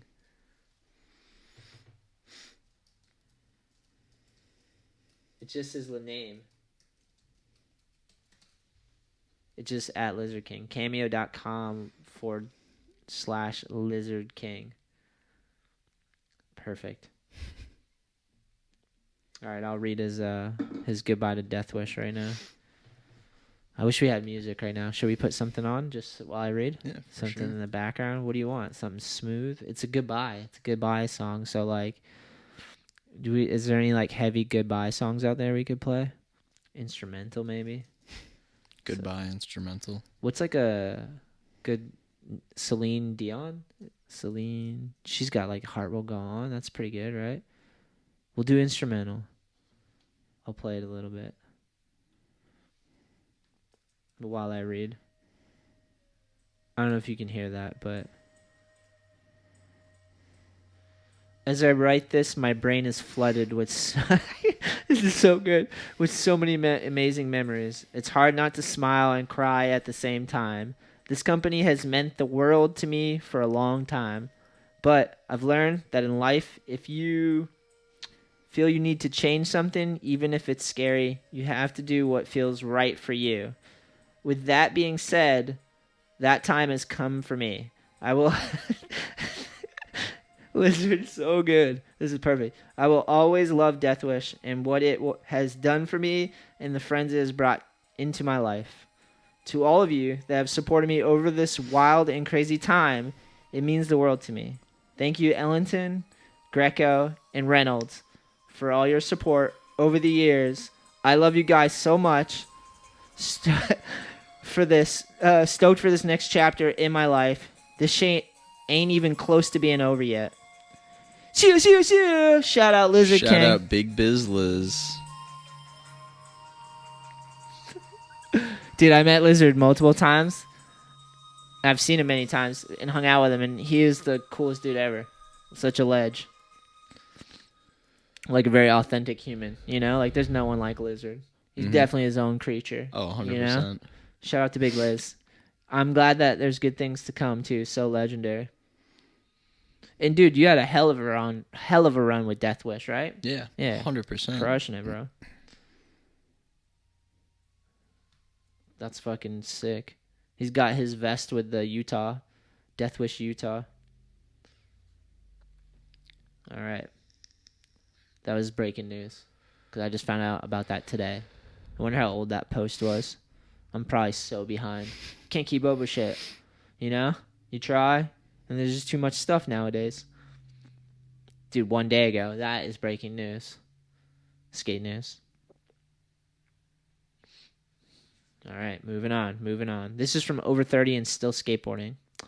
How about skateboarding and longevity? Why it is important to protect your feet. Quality shoes and insoles. Too many of my friends can't skate anymore because they didn't protect their feet because they wanted board feel, and now their feet and knees are trashed. I mean, I could talk about knee issues for sure, but it wasn't for my shoes. Mm-hmm. I was just from like jumping too big of a stairs. Like Yeah. I wasn't like I was going beyond what I should have been doing, trying to kickflip like some stairs.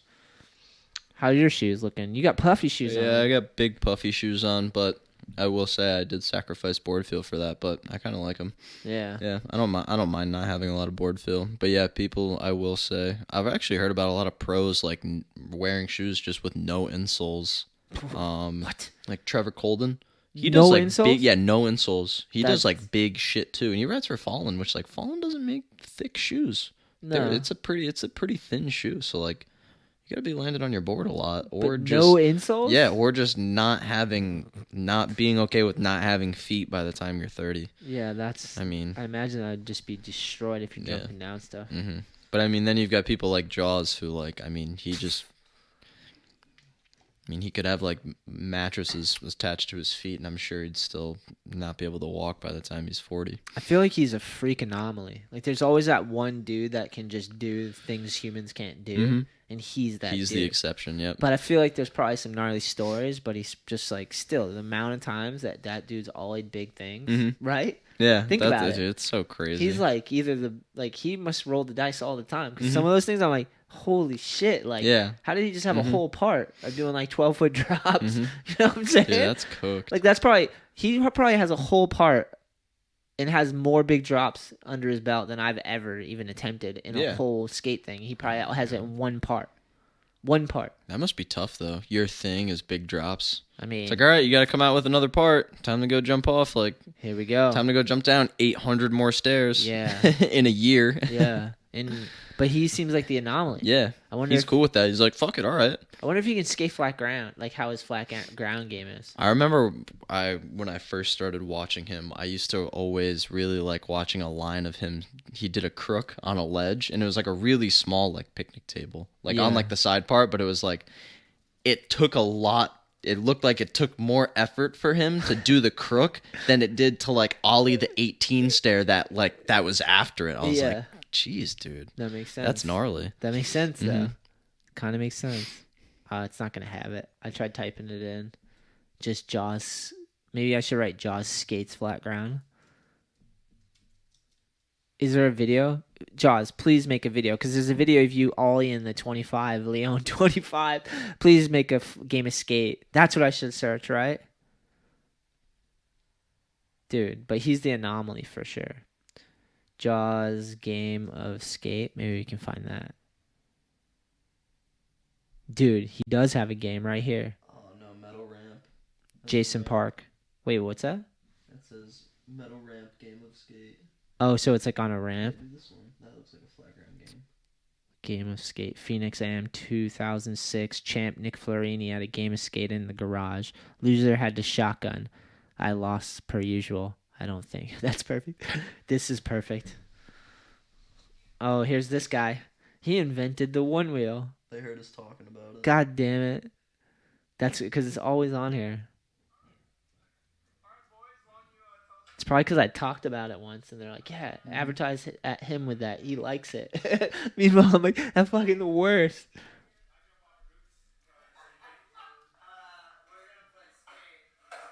Yeah, skip in. The loser has to shotgun a beer. And they're doing rock, paper, scissors.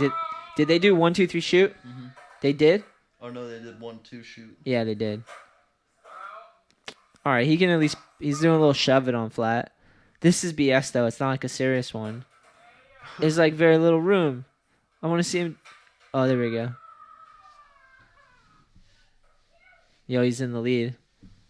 I'm skipping. I want to see a flat ground, like a good flat ground trick. We're still just doing shove-its, dude. That does not count. That does not count, motherfucker. I like playing in a garage. Make him go again. 2 tries. Like the American flag in the backdrop. Oh! Switch kickflip. I've never seen Jaws switch flip on flat. Yeah, it's real. Didn't get a letter, though. Didn't get him a letter. Oh, the worst switch heel attempt ever, Sean. Jaws is not even close on that. Oh, these guys are way nice. This toe dragged on that motherfucker, didn't it? Just give it to him. They're drinking beers. Yeah, no, they've got to be drunk, dude. They're literally playing a game of skate in like a 3x3 garage. Everyone's got some beers hanging out. Oh, he's trying to barrel flip. I'm skipping to the end because I want to see the ender. They're both chugging a beer. Things worked out.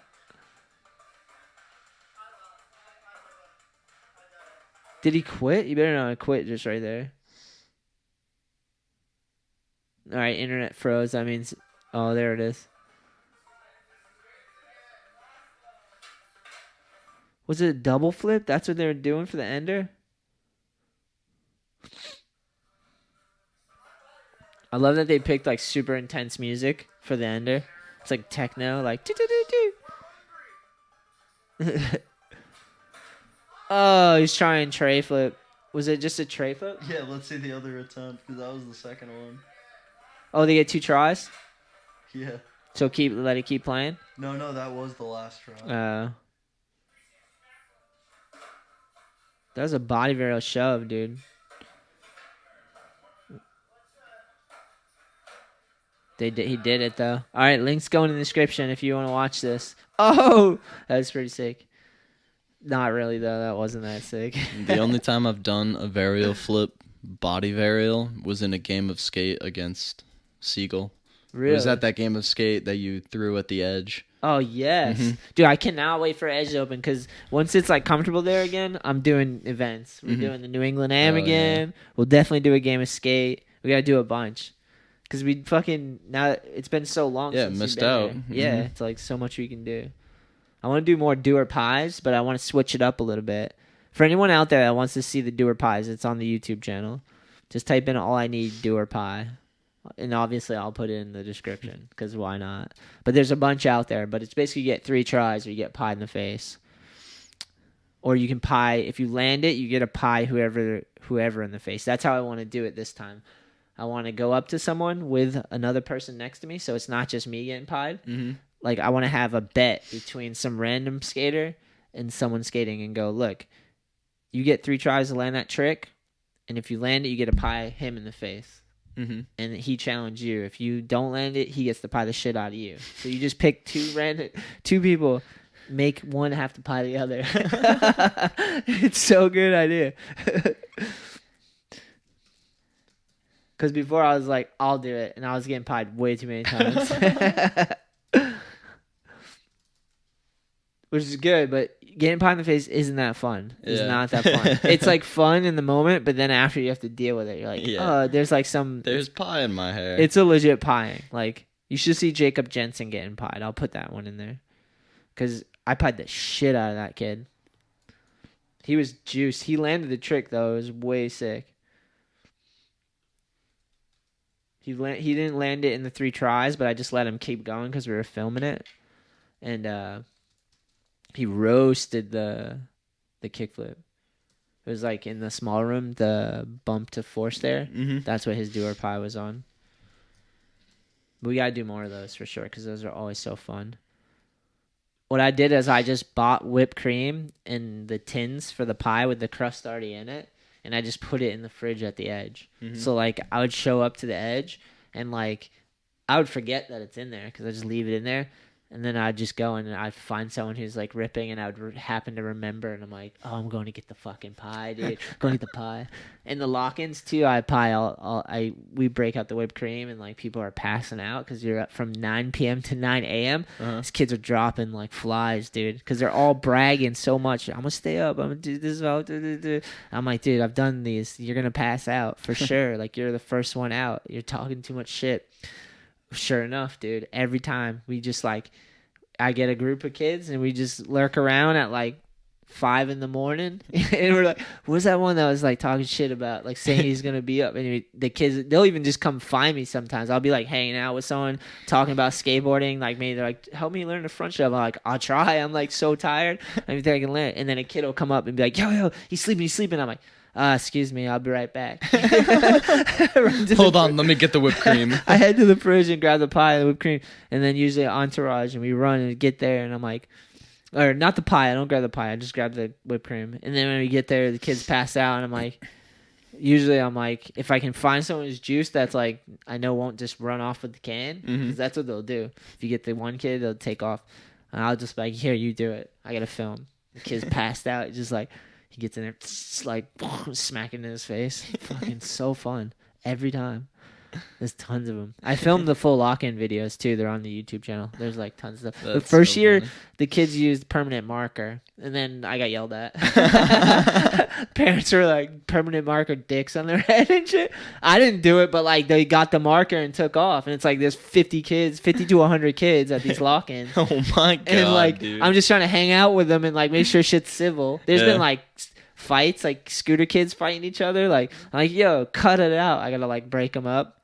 But it's just like, God. Sometimes a lot of people, you know. I went to one lock-in. It wasn't an edge. It was at Greenside, and it was an experience. It wasn't like nothing special happened, but I was definitely like at the end of the night, I was like, fuck, I just want to go home. You just survive it. Then I survived it. Dude, definitely skated a lot, but like it's the I remember it was like 4 a.m. I was like, fucking went like laid down and like found some like carpet or something to lay down on and just passed out. I'm always like, when she asked me to do the lock-ins, I'm always like, I want to do them, but I'm also always like, dude, I feel like I'm gonna lose like a week of my life because like staying up from 9 I know p.m. that to time. 9 Yeah, a.m. you got to recoup. Yeah, it takes me like 2-3 days to like feel normal again. And I like hang out with a bunch of kids and I'm trying to like regulate, and it's like a lot, you know, like all night with no sleep is intense. Yeah, it's not like you're just staying up all night. You're like doing shit the whole time. It's the funnest shit though. Yeah, like, for sure. But it's super hard sometimes. I'm like, I can't do these a lot. I told her I was like, I do like 1 or 2, you know, like a year maybe.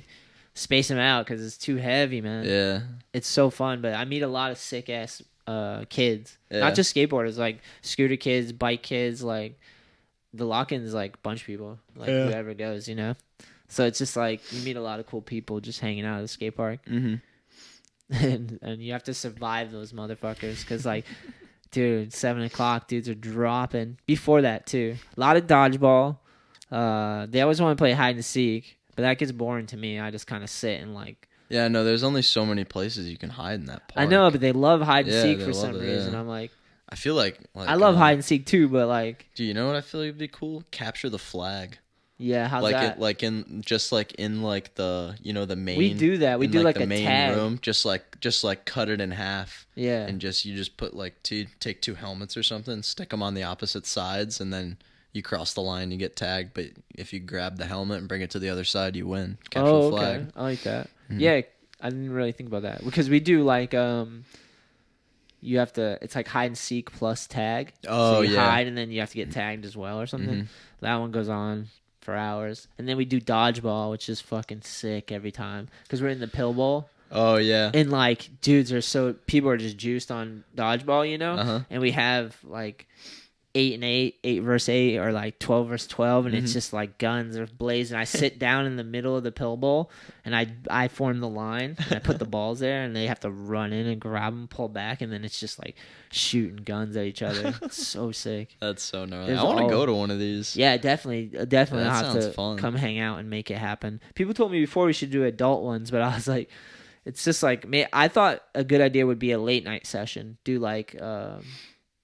Pick a day and be like, call it the late night session, like midnight to 3. Yeah, that would because then only adults will show up. People will show up, and just people that have work that get free, and that's a good time for them, and they don't have work or something. Like it works with their schedule. Yeah, be fun to try that one. Yeah, for sure. But like 9 to 9 is too heavy. It only works with kids because they entertain themselves, and like I guess it would work with adults too. But midnight session would be sick though. Yeah, for sure.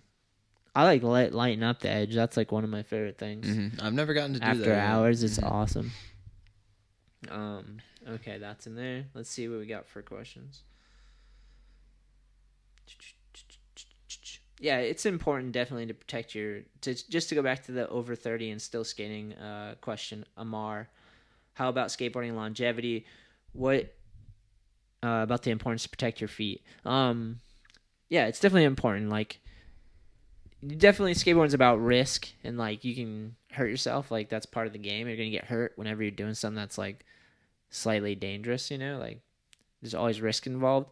But it's definitely important to like have good, comfortable feet that protect your feet. Think long term, so you want to do gnarly stuff, but you don't want to like do so much damage that you can't recover. Yeah. So you got to find your line, you know. And at certain ages, you can handle certain stuff, you know, and recover.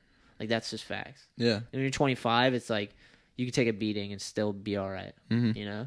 But definitely smart to think of, like, maybe not the thinnest shoes because, like, you are having damage, you know? You're taking some damage. But, like, you got to gauge it for yourself for sure. But, like, use your brain, you know, to the best you can.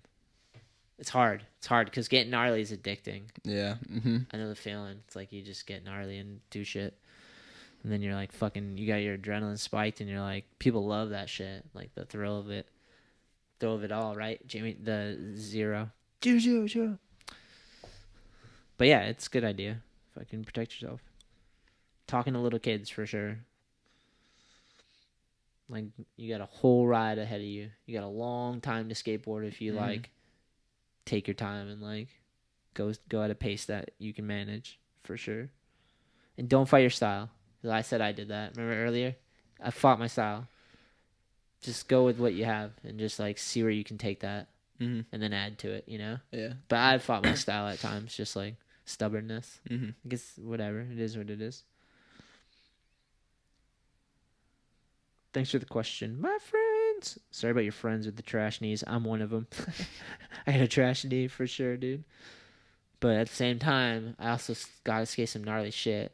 Did some shit I didn't think I could do, for sure. Like, definitely blew my own mind at time on things that I was like, there's no way I could ever do that. And then you do something, you're like, how the fuck, you know? Yeah. You see a homie do that, it's amazing. But even just like your own experience. Yeah, blow your own mind. Yeah, you're like, I never thought I could do that. And you do that. Sometimes that's in the form of gnarliness or the techness of the storm, you know? You're like, damn, I blacked out on that nollie flip, nollie tray, nollie flip in, nollie manny, flip out.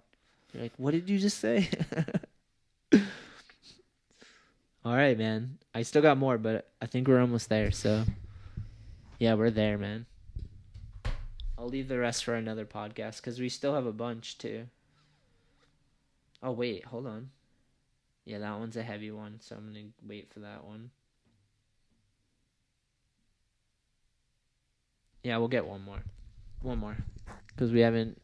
I try to gauge the 3-hour mark if we go in this long. Kind of use that as a parameter, you know? Uh-huh. Because then it's like... That's a good chunk, for sure. Definitely. I love these podcasts, though, just to reiterate, because, like, my homie, actually, Luke, today was like, yo, I've been listening to podcasts a bunch while I'm working. It helps. Like, sick. I'm like, hell yeah. Like, that feedback stokes me out. And I listen to podcasts all day because I'll drive a truck a bunch, and, like, it's just, like, I need something to do besides just, like, be driving, you know? Like, you can put on all different types of podcasts and listen to all. Sometimes it's too much, though. There's days... to go off on a tangent right now, I've been meditating. You ever meditate? Yeah, a couple times. Yeah. I've been doing it like daily. Is that weird? It's kind of weird. No, right? no, definitely not. People are into it. It's a normal thing. Yeah. I think it's a little weird though. Just the concept of meditation seems weird to me. Yeah, no, the concept especially when I first started, the concept seemed a little, I don't know, odd so to speak, but definitely helps. I've been doing that a little bit every day for like 20 minutes, 30 minutes. Yeah. Which is just like sitting there and like not just like being present. Just literally get somewhere comfortable. I do it in my car in the morning and just sit there. And I was listening to someone like Sam Harris. He's like a neuroscientist, I believe, like a famous one, and he has like guided meditations. I started doing that because his voice is just soothing, and he's like just reminding you to like be present and like listen to the sounds and just try not to hang on to anything and let everything pass through and like, you know, pay attention to your like consciousness, kind of like be in the moment, you know. You can let your thoughts drift off, but then like realize they're drifting off and just be like, oh yeah, like don't be your thoughts, let them pass around and everything. So I've been doing that every day, which is like kind of nice. That's why I like the float tank. You ever do the float tank? No, I haven't. I remember you telling me about that. Yeah. Though. Float tank forces you into like a meditation because like you're floating and all your senses are cut off. So your brain just kind of has to like, it just has time to like unwind, kind of. Yeah. Like you have empty space and you can kind of let we're so inundated nowadays with like crazy news and just hyperbolic bombarded. shit. Yeah, that your senses are just so overwhelmed. Yeah, that you're like can't turn it off. And your phones, we have our phones, you know. Oh yeah. Which is like a lot. It's like can be dangerous, you know. You watch The Social Dilemma on Netflix? No, I haven't. It's kind of talking about social media companies and how they're like lottery machines, basically. Just they're taking your attention and advertising, monetizing it with ads and stuff. And the attention economy type shit. But yeah, but these I've been hyped. I've been podcasting again. Like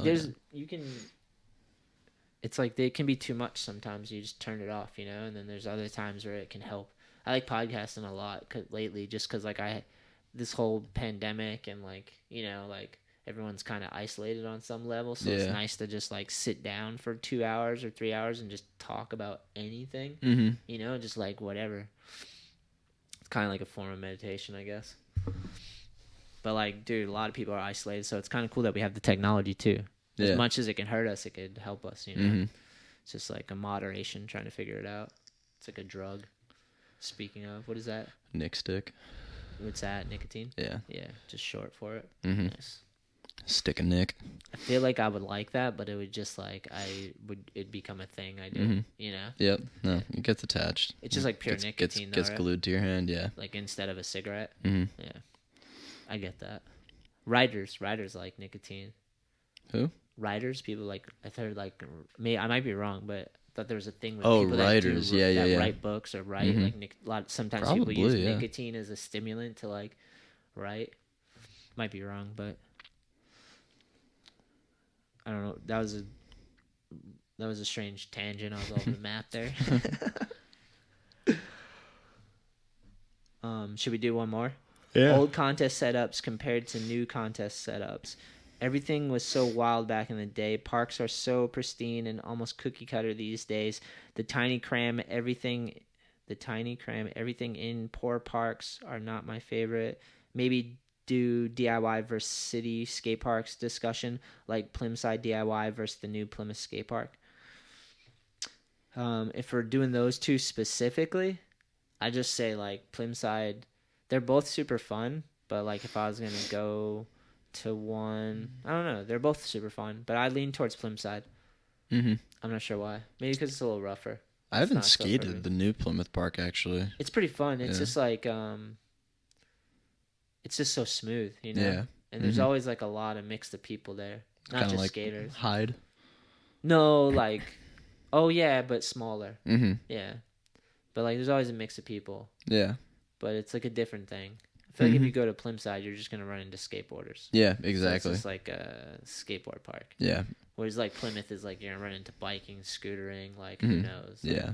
there could be fucking whole families out there, you know? Yeah. It's a skate park. It's Yeah. not a skateboard park like Yeah. Plymside is. Yeah, exactly. Mhm. That's like the Yeah. difference, you know? Skateboarders at Plymside. But I'm gonna lean towards Plymside because we could probably film some shit and it's gonna Yeah. look kind of sick. It's Definitely. not Yeah. like- I fucking love Plymside. And they're gonna like double the ramps in there this year. They put a bunch of shit in there and they're trying to put in more stuff. Nice. That's awesome. That's way sick. I'm actually going to Plymouth Park soon because I'll do skate lessons there once in a while. Hell yeah. Yeah.